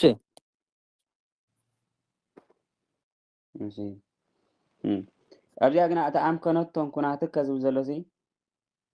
መፅሓፈኛ ስለ ዝኾነ ድዩ ወላ ሲ ፍቀሪቲ ኩናትከ እንታይ ኮይና ድያ ኩናትከ እንታይ ሽሙ ይኮነን بخوينات غير فلز بقاسلا እንዳይኮነ ምዃኑ ብኩናት ገይሩ ኩ ከብደን እንዳቀደደ ኩ ብኩናት ዘብለን ነይሩ ነቲ ህፃን ካብቲ ከብዲ በቃ ይሪኦ ነይሩ ይቀድሞ ምሽቲ ከብዲ ሽዑቲ ህፃን ከመይ ኢሉ ተቐሚጡሎ ገለ ይሪኦ ማለት እዩ هو ግን ሲ እቲ ገቢርና ተገብሮ ያንስ ዘሎ ኣምከነቶን ኩናትከ ዝብል በከመ ኣምከነቶን ኩናትከ ኣብዚ እንታይ ኮይኑ ተዲልዎ ናይ ትንበር ኢልዎ ኣሎ ትዳእመ ፅቡቅ ኣምከነቶን ባለቤት ያኮ ኦኬ ባለቤት እሺ ከነተን ባለቤት ያው እሺ እታ ኒላ ትፍታሕ ዘላ ለአንስተ እስራኤል ዝበለት ማለት ኣምኮነቶን ዘርዝራ ስለዘላ የእስራኤል ሴቶችን ጦርህ እንዳመከነቻቸው እንደሱም እናትህ መካን ትሆን ማለት ነው እሺ ይግናና እሺ ስለዚህ አይናብና ሙኩን መካን ውስጥ አዘ ምክንት መካን ለሴት መምክን ባይድ ቅጽል ምክንያት ሳቢዘር ምክንያትሰ ኢተውህባ ለበእሲት ኢተውህባ ይላል ኢተውህባ ባወዳቂ ኢተውህባ ለበእሲት አላ ንብዙሓት ተኮይኑ ግን ኢተውህባ አልተሰጠም ምስጢር በቃ ምስጢር እንተፈሊጥካ ኢኻ ንባብ ክትጥንቀቕ ትኽእል ኢተውህባ ንሓንቲ ሰበይቲ እንድሕር ኮይና ኣይተዋህባን ስለዝኾነ እያኢመራ ከም ዝበለ ኢተውህባ ለብእሲተ ምክንያትሰ ኢተውህባ ለብእሲት አላ ትመውት በግብረ እዲሃ ዘእንበለ ውሉድ እንዲል ሄኖክ ምክንያትሲ ምምካንስ ንሰበይቲ ይተዋህባን እንተኾነ ግን ብስራሓ ብምግባር እያ መኻን ትኸውን እምበር ንሰበይቲ እግዚአብሔር መካን ገይሩ ይፈጠረን ይዝብል ዘሎ ምክንያታት በብዙ መምከኒ ባዕድ ሳልስ ቅጽል ወመምከኒተ ህዝብ እንዲል ሕዝቅኤል ወመክኒተ ህዝብ መምከኒተ ህዝብ መምከኒተ ህዝብ ዲ መምከኒተ ህዝብ እንዲል ሕዝቅኤል እሺ ممكن زبالة يعني ده إذا ممكن زبالة بس بعد ሳልስ ቅጽል ዘምከነ ማለት እዩ መምከኒ ንወድ መምከኒት ንጓል መምከንያን መምከንያት ዘምከነ መምከኑን ብቁሙን ክንብሎ ንኽእልና ምሽል መምከኒ ብትግርኛ ማለት ዲ እዋ መምከኒ መምከኒ ዝኾነ መምከኒ ከይኸውን መምከኒ ወይ ባህሊ ዘመክን ነገር ማለት እዩ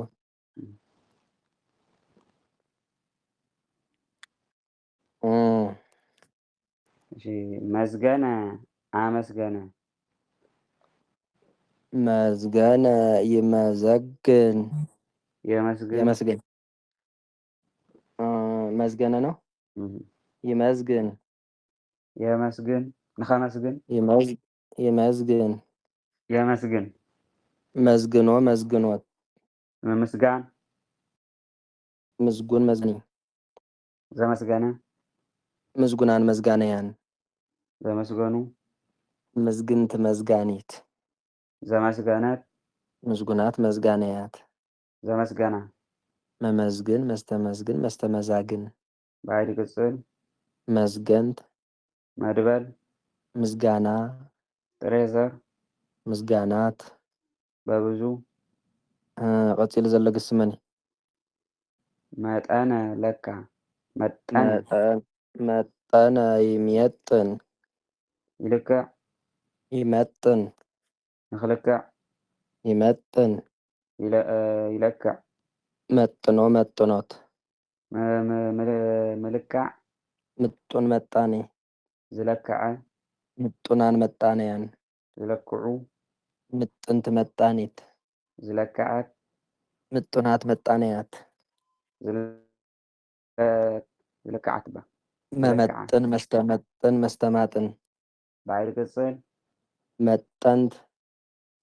መድበል መጠን ዘመድዘር አምጣን አምጣን በብዙ አምጣን እንደገና አምጣን ባዕድ ዘር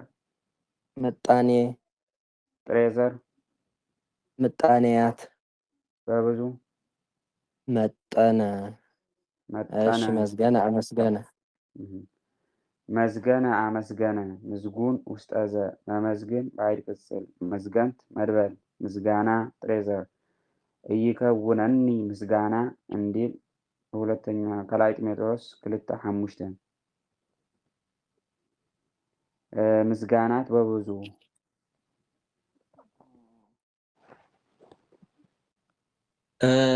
ንጎይታ ጥራይ ላዚያ ኸይንታ እወ ንጎይታ ጥራይ እዚኣ እውን ምስጋና ዲ እይከውነኒ ምስጋና ዝበሎ ከላይ ጢሞቴዎስ ምስጋና ይግበአኒ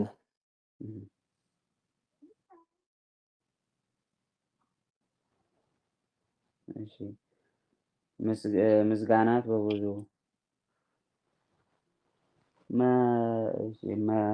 መጠነ ለካ ሰፈረ ምጡን ለክዐ ሰፈረ ማለት ምጡን ውስጠዘ መመጠን ባዕድ ቅጽል መጠንት መድበል መጠን ዘመድዘር አምጣን በብዙ አምጣን መጠን ዝበለ መጠነ ክብል እንከሎ ማለት ያው መጠነ እንደ ይኸውን ስለ ይኸውን ያህል ይኸውን ቅጽል ይኸውን ማለት እዩ መጠነ ቆመ የቆመበት ያህል ኢልካ ያው ኩሉ ይኸውን ኣገባብ ከሰዋስው እዩ መጠነ ዝበለ ኦኬ በዚህ ንኽእልና ኦኬ ብክልቲኡ በጋብን ብሰዋስውን ይኸይድ እሺ መጠን አምጣን ዘመድዘር አምጣን ባዕድ ዘር ኣምጣን እውን ያው ኣገባብ ከሰዋስው እዩ ኣምጣነ ኢሉ ኣገባብ ይኸውን ኣምጣነ ኢሉ ዘርኢ ይኸውን ትእሸ በብዙ ምጣኔ ጥሬ ዘር ምጣኔያት በብዙ ኣብዛ መጠን ኢልና ግን እታ ዓቐን ገርክም ይኽእልን ወይስ ብኣገባብ ጥራይ በተዛርኩም ብዘርኩም ጥራይ ኧረ ብዘርኡ እውን ይፍታሕ ኩሉ ብዚ ዘሎ ባዕዲ ዘር ይኹን ጥሬ ዘሩ ዘመድ ዘሩ ዓቐን ተባሂሉ እዩ ዝፍታሕ መጠን ማለት እዩ በቆም ብትግርኛ መጠን መጠኑ ኸ ክንደይ እዩ ንብሎም ሸሎ መጠን ተባሂሉ ይፍታሕ እዩ ያው ተወሳኺ ኣገባብነት እውን ኣለዎም እዩ ናብ ግእዝ ዘዛሪቦምስ መጠነ ዝብል ኣገባብ ኣሎ ኣምጣነ ዝብል ኣገባብ ኣሎ ንምባል ተዘይኮይኑ ኩሎም ዓቐን ተባሂሎም እዮም ዝፍትሑ ባዕዲ ዘሮም ዘመድ ዘሮም ጥሬ ዘሮም ኩላቶም ኦኬ ካልእ ትርጉም ኣለዎም ንምባል እምበር በዚ ኮን ንምፅእ ንኽእል ኢና ማለት እዩ ይከኣል እዩ እሺ ምጣኔ ኸ ወላ ንሳ ዋላ እሱ ኩሉ መጠን እዩ ዓቐን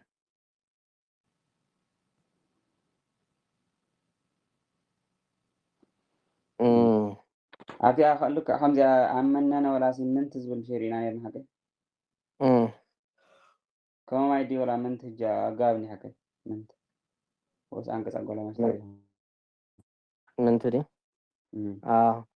ምን ኣገባቢ ትሪእና ናይ ዳቆን እንታይ ምንታይ ማለት ኣመነነ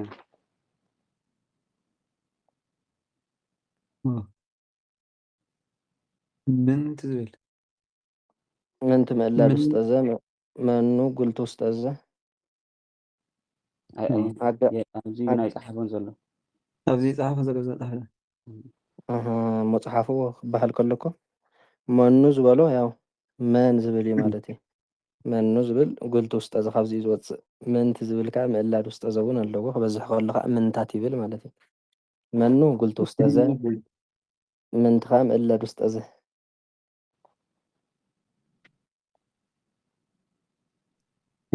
መኑ ታልኩም ዓይነታት ትርጉማት መኑ ደኣ ማን ባእኹ ጉልቱ ውስጥ ዘ ትበሃል እንትና ከዓ ዘርአ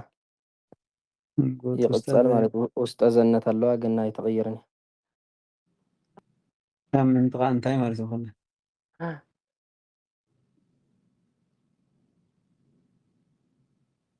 ባዕድ እንታይ ክመልኩማ እዛ ምንቲ ድያ ምእላድ ያሳዳ ምእላድ ውስጥ ዘ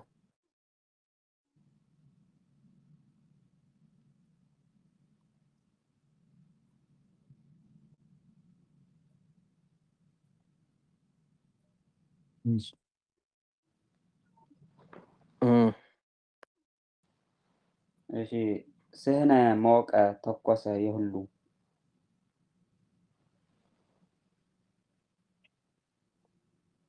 ስህነ ይስህን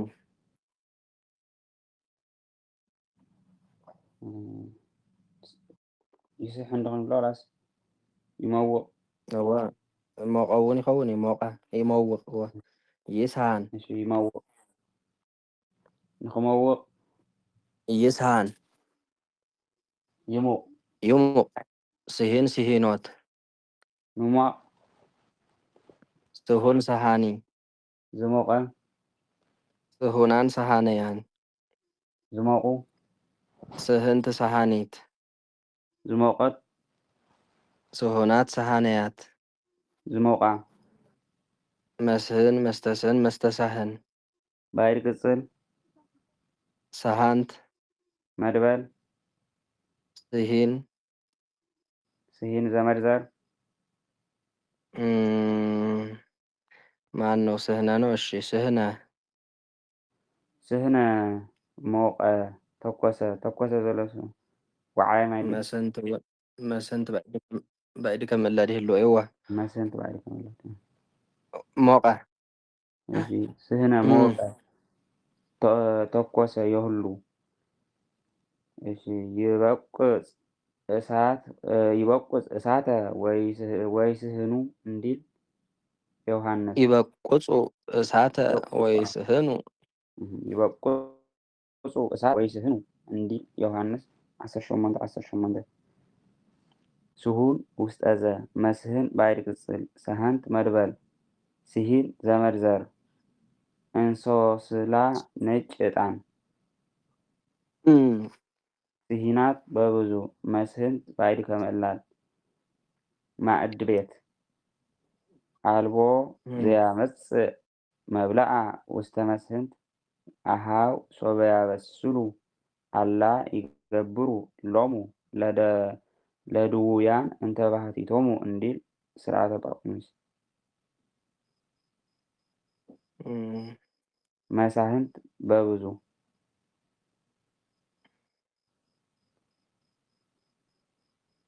ስሂን የኔታ እንሶስላ ነጭ ዕጣን አንሶስላ ዝበሃል ዕንጨይቲ ለረእይዎ እስኪ አንሶስላ ዕንጨይቲ ዓይነት ዕንጨይቲ ማለት ጽሒፎም መኾን እዮም መምሓር ብዚ ጎጉል ይኸውን እዩ ዕንጨይቲ እንዲያው ንእንትን ስለ ዘገልግል አንሶስላ ከምዚ ዘነዋልት ዝገብሮ ኢደን ገለ ምሳሎ እወ ትኽክል እዚ ንሒና ገለ ዝኸውን ንሕና ዝኾን ዕንጨት ኣለዎ ዘይብሉ ዝኾነ ሱር ዝመስል ተኽሊ ትፈልጦ ዶ ዋፃፀኡ ተነዋሉ ተፈለጦ ኢየሩሳሌም ኣላ ኣላደ ኢየሩሳሌም እንታይ ዝበሃል እዩ ኣብ ማይ ድን ዝኣክቦ ገለ ወሰራርሓ ኣለዎ ዝሮ ተነዋል ትፈልጦ እየን ሒና በቃ ዝስራሕ ከመይ ጌርካ ከም ዘብል እኳ እንደ ግን በቃ ትኽክል ንሒና ዝኸውን እዩ ዕጣን ገይረን ድየን ገለ ገይረን ኢደን ይገብራ ከመይ ከም ዝግበር ግን እንደ ሌላ ቆፅልታት ጥራይ እንዲ ነታ ቆፅልታት ጥራይ እንዲ ቆፅሊ ማርስ ንገረብ ዝኣክል ገለስ መንጨት ግዛክ ሒና ዝበሃል ኮይኮነን ካሊእ ዓይነት ከምኡ ያ ከምዚ ዝበላ ይመስለኒ ከመይ እዩ እምበር ጉግል መፂን የለ ክትሪእዎ ትኽእል ኢኹም ክስረዳ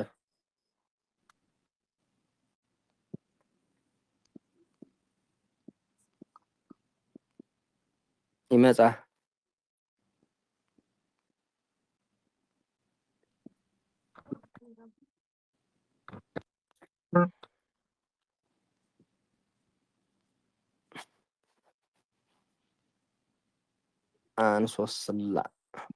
አንሶስላ ሰዲድካ ዶ ኣቶት እንዲ የላ እናተይ መፅትን ኣትያትኩም ዶ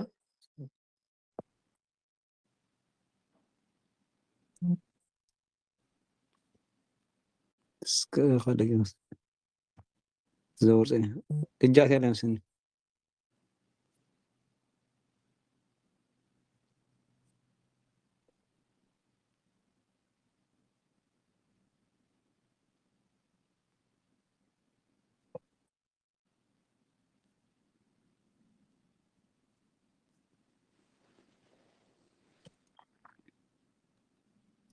يعني عينة عنجي عينة قصر نبات حيش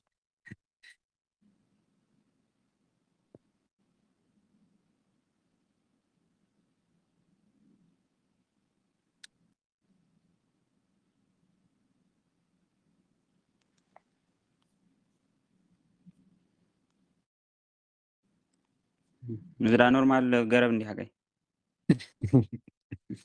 نسيت انصص له ሳስላ ቆይ ትግረኛ ዋላ ነው መሰረት ይባል ሳስላ ዝባል ላይ ይፈضل አነ ነው عليه ይፈضل ግን ከም ይባል ناس بغرز دي سوالف እሺ زيادة ተቆጥሪና ቢሆን ይፈضل በርሱ ሳስላ ይባል ዋላ ትግረኛ ወዘሮ كلها አዴታትና ንሕተት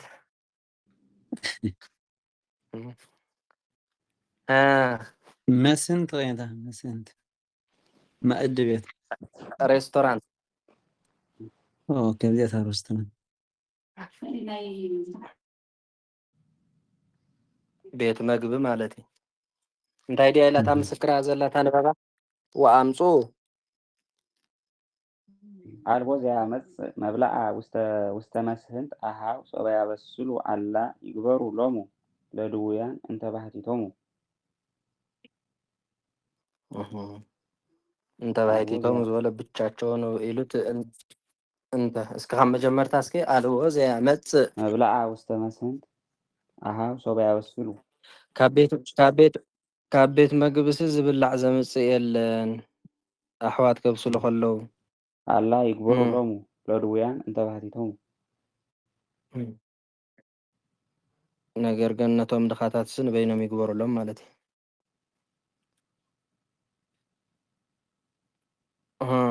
እሺ መሳህንት በብዙ እሺ ሰመነ 8 አደረገ ኣሃዝ ክንደይ በፂሕና ኣለና? ኣሃዝ ክንደይ ኣሃዝ ኢልና ኣለና? እዚኣ ሓምሸይትና ወይ ሻድሸይትና ቢላ ሻድሸይትና ይመስለኒ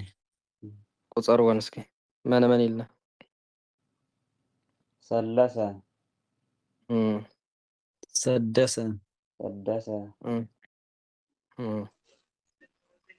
ዓሰረ ነይሩ ዓሰረ ሓመሰ ሰደሰ ዓሰረ ኣምዓተ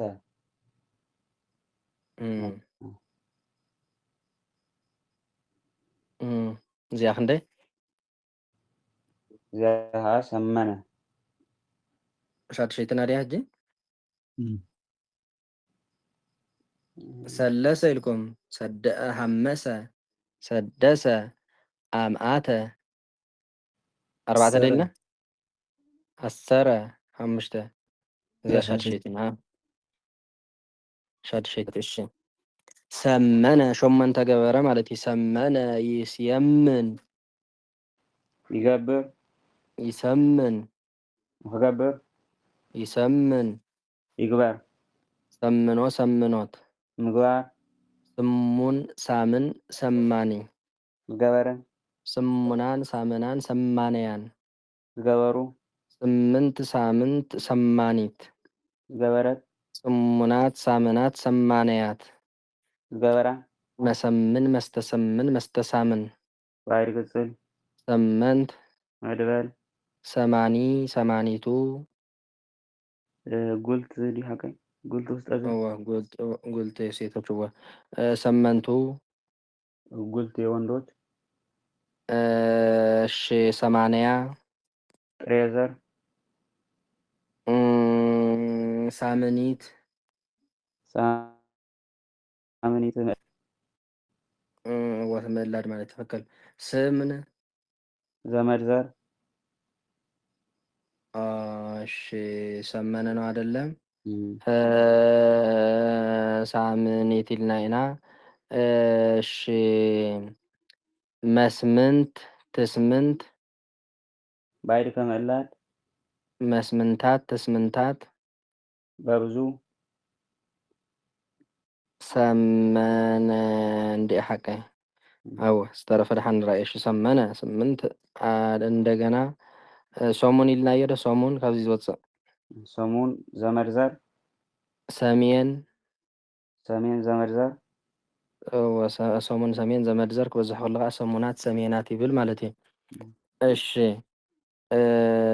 ሰመነ ሾመንተ ገበረ ሰመነ ሾመንተ ገበረ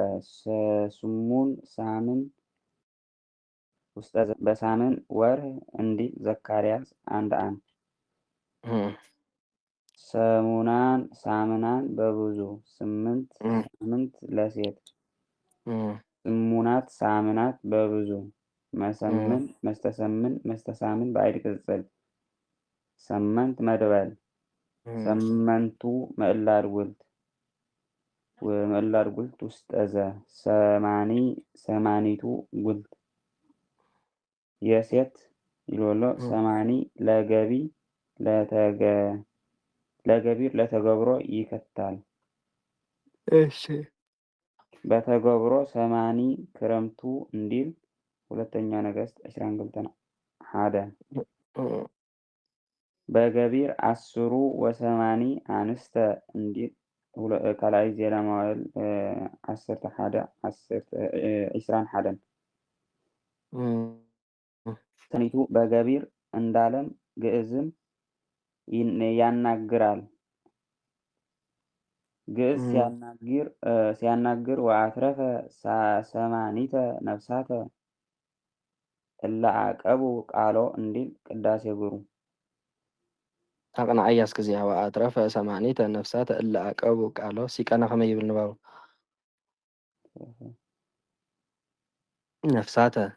ነፍሳተ ሰማኒት ነው إلا أقابا يبل مالتي نفسات سيتوش سلسخنا ለአቀባ ስማኔ ጥሬ ዘር ስማንያት በብዙ ሰማንያት ጥሬ መላድ ሰሙን የዕለት ቅጽል ለሴት ለወንድ ሰሙናት በብዙ ሰሜን ዘመድ ዘር ስም ዘመድ የጊዜ ቅጽል ስምናት በብዙ ሳምኒት ምዕላድ ምዕላድ ባለ 8 አውታር በገና ክራር በገና ክራር በእንተ ሳምኒት እንዲል መዝሙር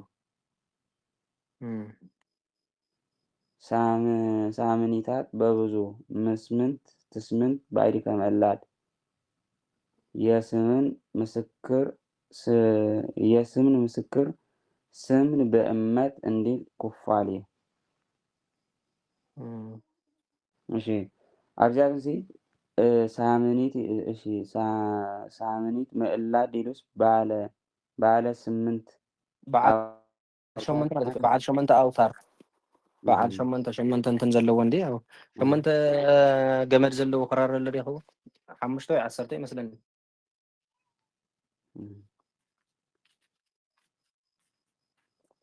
قرار كندي جمد دي زلو عمشة عشرة بجناي عصرت شمنت خلو دي لن شمنت يقولوا بجناي يلا شمنت صار جيت كده تازبر زلا شوعات يا نسخمات ما يعلم ما يظهر انت ايدي تبل تقانا تحمشته تمام مالتي هذا اذا قش تحدثت تبل حمشته مش دك قش تحدث نبني انا بس ما ابي لسه حمشته يا اب حقوي مسيور ابن ايه اب حقوي مسيور እና ዞሮ ሸመንተ ይዋንዳ የኔታ ሰለምና ተንታሽዋት ሸዋት እንግዲህ መዝሙር ናብ ሸመንተ ክትገብራ ተደሊ ሃዲ እና ሸመንተ አለ ይመስለን ዞሮ ዞሮ እሱ ይዝብ ዘሎ ክራር ማለት እዩ ሳምኒት እሺ በእንተ ሳምኒት እንድል መዝሙር ዞሮ ማለት እሺ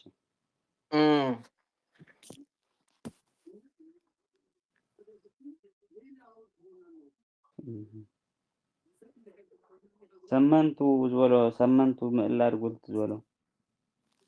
እኮ ነወዳት ሸመንተ ወዳት ማለት እዩ ነወዳት ሰማኒቱ ጉልት ዝበሎ ናይ ጓል ማለት እዩ ነው ማለት ድስኻ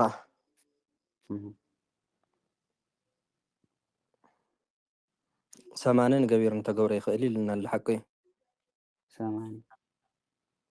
ሰማኒ ትርጉም እንታይ ሸመንተ ማለት ሸመንተ ነው ማለት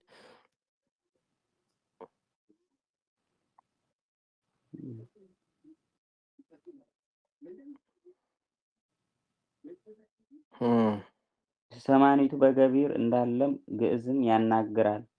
ግዕዝ ሲያናግር ወአትረፈ ሰማኒተ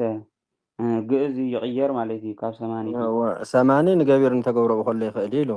ሰማኒቱ ዝነበረ ግን ናብ ገቢር ክትቅይሮ ከለካ ሰማኒተ ትብል ማለት እዩ ሰመንቱ እውን ሰመንተ ትብል ክራር ዝነበረት ሃይንቲ እያ ሳምኒት እስክንብብ ጥቅስ ኣለዎ ዶ ጠቂሱሉ ዲ ጥቅሲ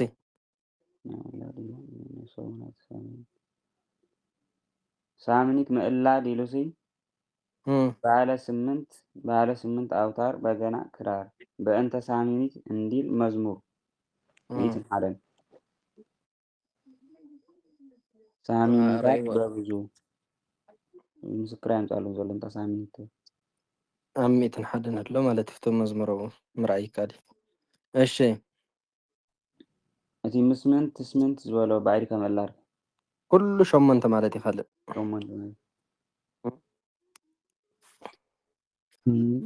ናብዚ ዓይነታት እዛ ሳምኒት ልዋ ዘሎስ ግድን በዓል 8 ይኸውን ዘሎ ብኸራር ክንምፅእ ተደሊና እሱ ደኣ ሕጂ ዝብለና ዘሎ በዓል 8 እዩ እምበር እስኪ ረእይዎ እንደፍቲ ጥቕሱ ብዙ 101 እስክንብቡ ሓደ እስኪ 101 መዝሙር ኣብ ካልእ እውን ኣሎ እንተባት የድህኑ ሰማኒቱ ነፍስ ንብልና ኣብ ቀዳማይ ጴጥሮስ እንታይ ልወስ ሕጂ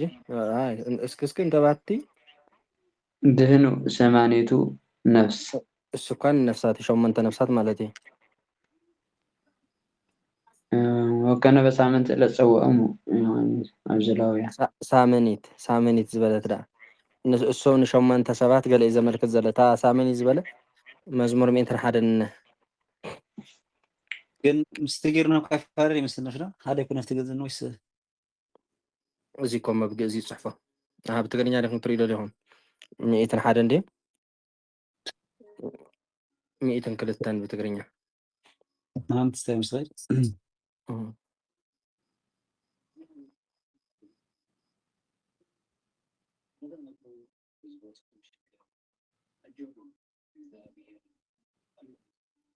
فقد يجر له ويس 101 ጥራይ በገና ወይ ክራር ይኸውን ዝኽእል ሲንኩማ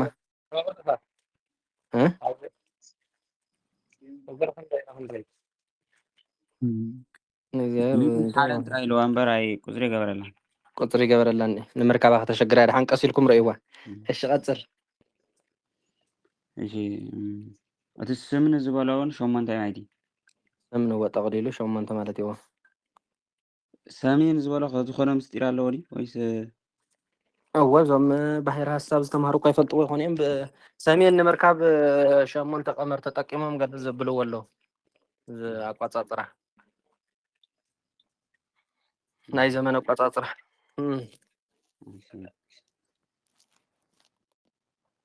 ሰሰነ ትርፍርፍ አለ ሰሰነ ይስየስን ይብል ይሰስን ንኽብል ይሰስን ይበል ሰስኖ ሰስኖት ንስሳን ስሱን ሰሳኒ ዝሰሰነ ፍርፍርፍ ዝበለ ስሱናን ሰሳንያን ዝበለ ዝበሉ ስስንት ሰሳኒት ዝበለት ስሱናት ሰሳነያት ዝበላ መሰስን መስተሰስን መስተሳስን ባዕድ ቅጽል ሰሰንት መድበል ሰሰን ሶሳን ዘመድዘር ሰሰናት ሶሳናት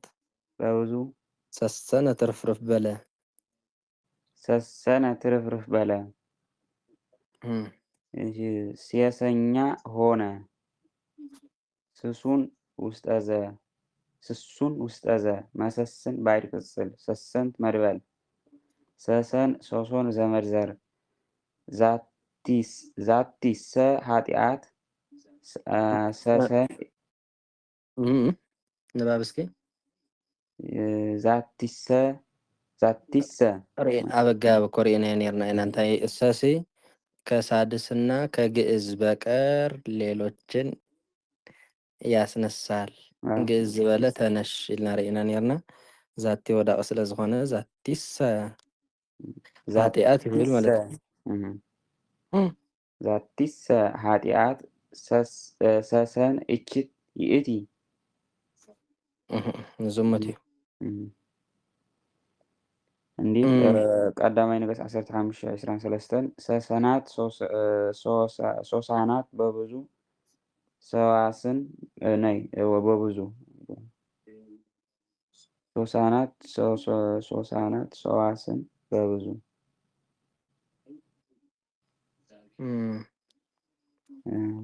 ራሱ ሆነ ታሪክ ማለት ነው ትርጉማ ሴሰኛ ሆነ ዘማው ሆነ ማለት እዩ።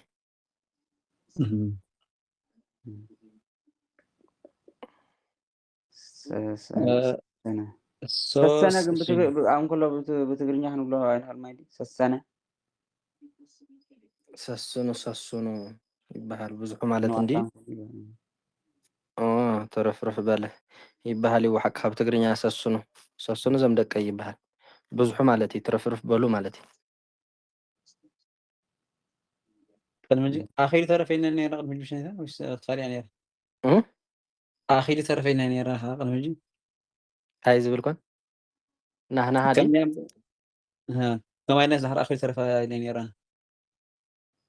አንቀጽ እንታይ ይብል ነይሩ ተመዛዘልኩ ናህና ወረኻ ነይረ ተረፍርፍ አለ እሱ ከዓ ትርፍርፍ በለ ማለት እዩ። ኣኺሉ ተረፈ ዛሃውን ትርፍርፍ አለ እሱ ምዚኣ ዲ እዚኣ ክልተ ሒዛ ዘላ ትረፍርፍ በለን እንደገና ሴሰኛ ሆነ ማለት ከዓ ዘማው ኾነ ማለት እዩ። ክልተ ትርጉም ሒዛ ኣላ እምበር ያው ሓደ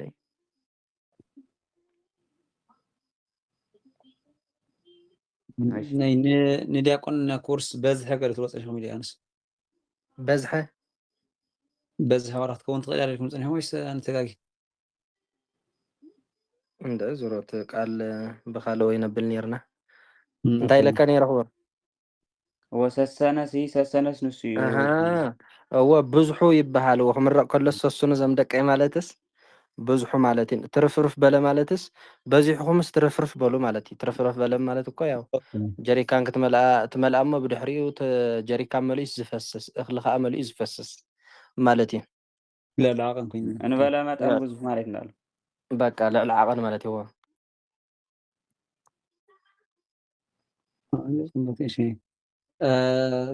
ሰሰን ሶሰን ክዘመር ዘሎ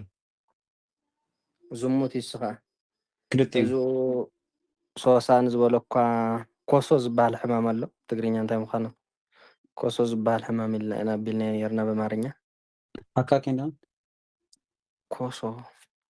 ከምኡታት ዓይነት ከይኮነ ይተርፍኒ ዝሮ ሕማም እዩ ኮሶ እንዲ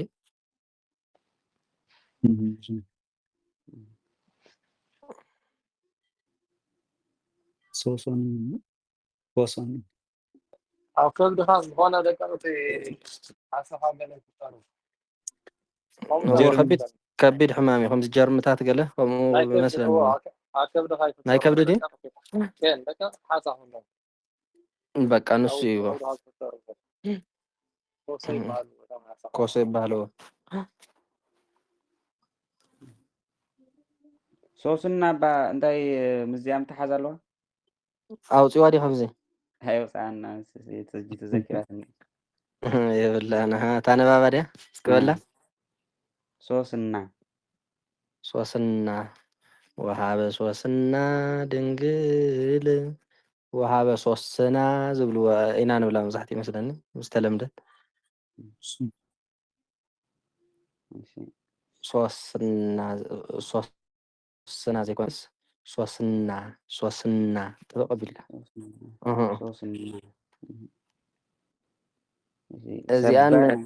እዚኣን ለህንብርትች ዝብልካ ብዙሕ ግዜ ከመይ እስኪ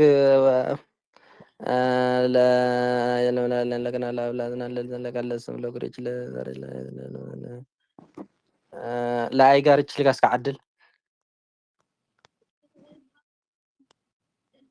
ለኣይጋር እችል ካውን እኒው ቀፅልዎ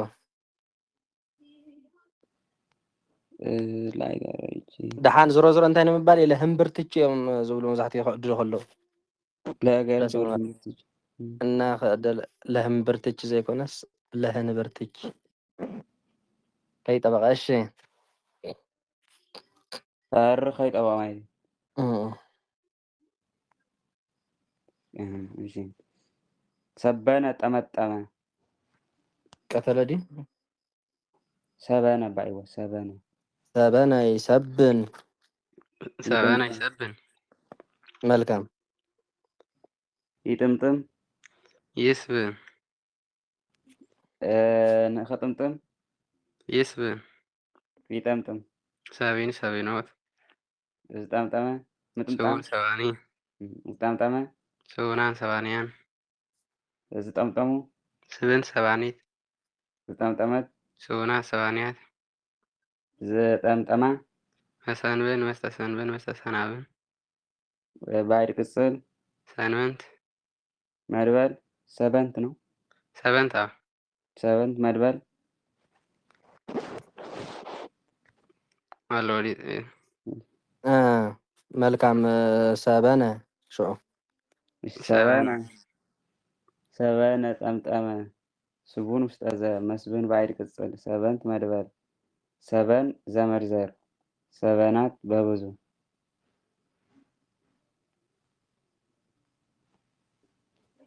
سبن تايخوني መጠምጠሚያ ሻርባ መግነዚ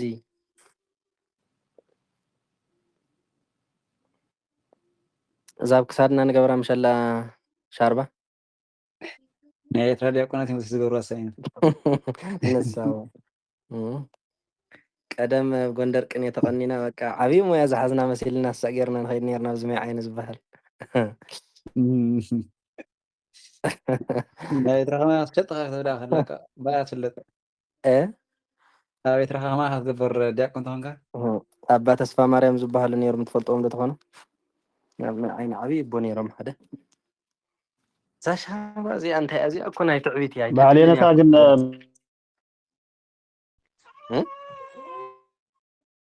ንጥፋት ነይርኩም ኣብ ኩሉ ዝሳተፉ ነይርኩም ተቕኖና ነይርኩም ኣብ ዓይኒ ከለኹ ኣብ ዓይኒ ምሳና ዲኻ ነይርካ ومساهم نيرة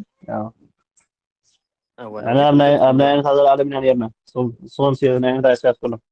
كلنا مالتي وما تذكرت هون هذا شربة خبز صديق كيف اللي يعني تذكر عند تخون هو يذكرها هو يذكرها عين التوفر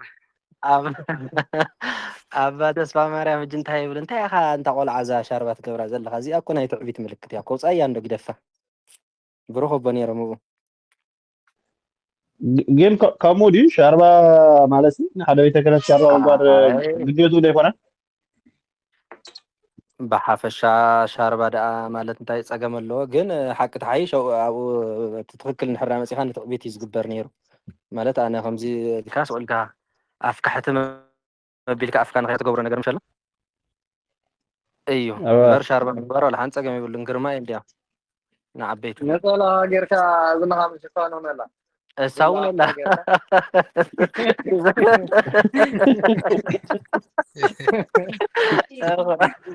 ساون لا ساخا فليس زر بمزحي عم غني زنا نسخه قابع مقبارك قابع مقبارك اذا عينها طريقه تخفتا بقى هو نحن تግራይ كيرنا ولنا قابع غيرنا مسعاركي تقوع من الناس قابع غيرناس ثم مهر شعس إذا قابعكو أبز عدس ثم ما مهاران قال بزغبرو خم ناي تعبيد كلام سلورت ما وصوي لما راح رأسنا خايدين واي وز مالت انتاي دي زروخم يبالن بر صقم زلو اب روتردام زبال ቤተክርስቲያን አለ ሆላንዲ መጀመርታ ዝመጻ ሁሉ ዛ ከም ዝቆይሕ ቆቢዕ ሻሽ ዘይኮነስ ከምኡ ገይራያቴ ማለት ነው እና ብዙ ጸንሕ ዲያቆናት ነይሮም ዋ ኣትሓወይ ናብ ቤተክርስቲያን ቆቢዕ ጌርካ እተነውፃ እየባ ዘይርሳዓ ማለት እየተነውፃ እየባ ኢሎምኒ ዋይ ሽግር ዘለዎ ይኮነን ናይ ጎይታ ኣኽሊለ ሰኽን እንታይ እዮም ዝደልዩ ግን ተዋላት ህዝቢ ከምዚ ቆቢዕ ጌርካ ተኣቱ ደስ ይብሎኒ ሻሽ ጌርካ ተዘይ ኮይኑ ተጎልቢብካ ተኣቱ ዘለኻ ናብ ቤተክርስቲያን ዝመስሎ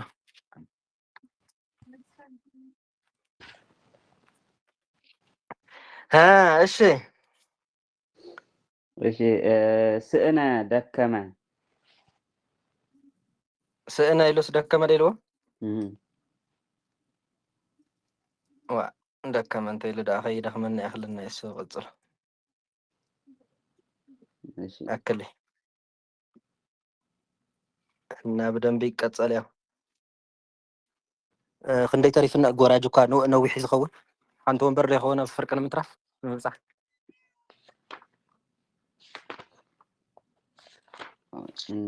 ነዊሕ ይመስለን ተስተጋገ طبقينا سلام نبلا زلنا قريبنا هنا نشتي موثق كلكم حجي أخلنا إلى حنا تراربنا يبلنا نصني هنا بقش صلت جورنا أخلنا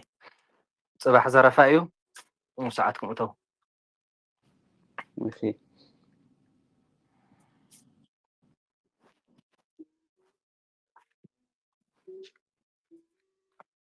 نغش أمر الأمر اسمع أول منفس قدوس على أمك آمين مريم لك مريم سلام لك سلام سألنا ما نزول خلنا نسأل بساعات لا لا تبارك الله استمر تبارك الله تعبنا نمرنا تأنا سلام يعقبل بركة على ديتنا يا مالك كلهم قدسان እግዚአብሔር ለናስ ለተንጸበ መከራሽ ከዘሎ እግዚአብሔር ነው ራይ ጻይ ዘሐው ምሕረት ዘሐዘኑ ጽነና አንሰጭና አምር ገጠር ንዝመታ ሀገር ቅዱስ መንግስት ሰማያት ተዋርሰልና አቡነ ዘበሰማይ እስም ከዚህ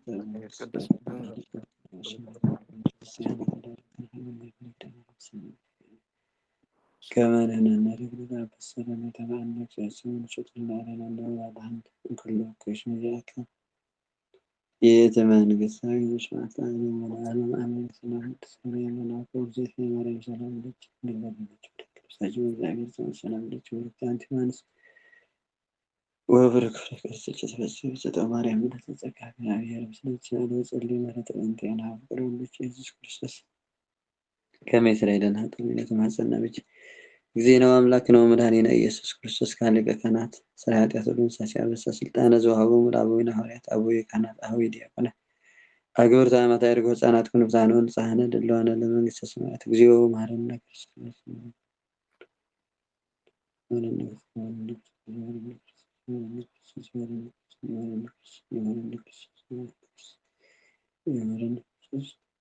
ዛሬ መሐረነ ዘወፃ ያቅበና ከሁሉ በእንተ ግዘትነ ማርያም من تزنا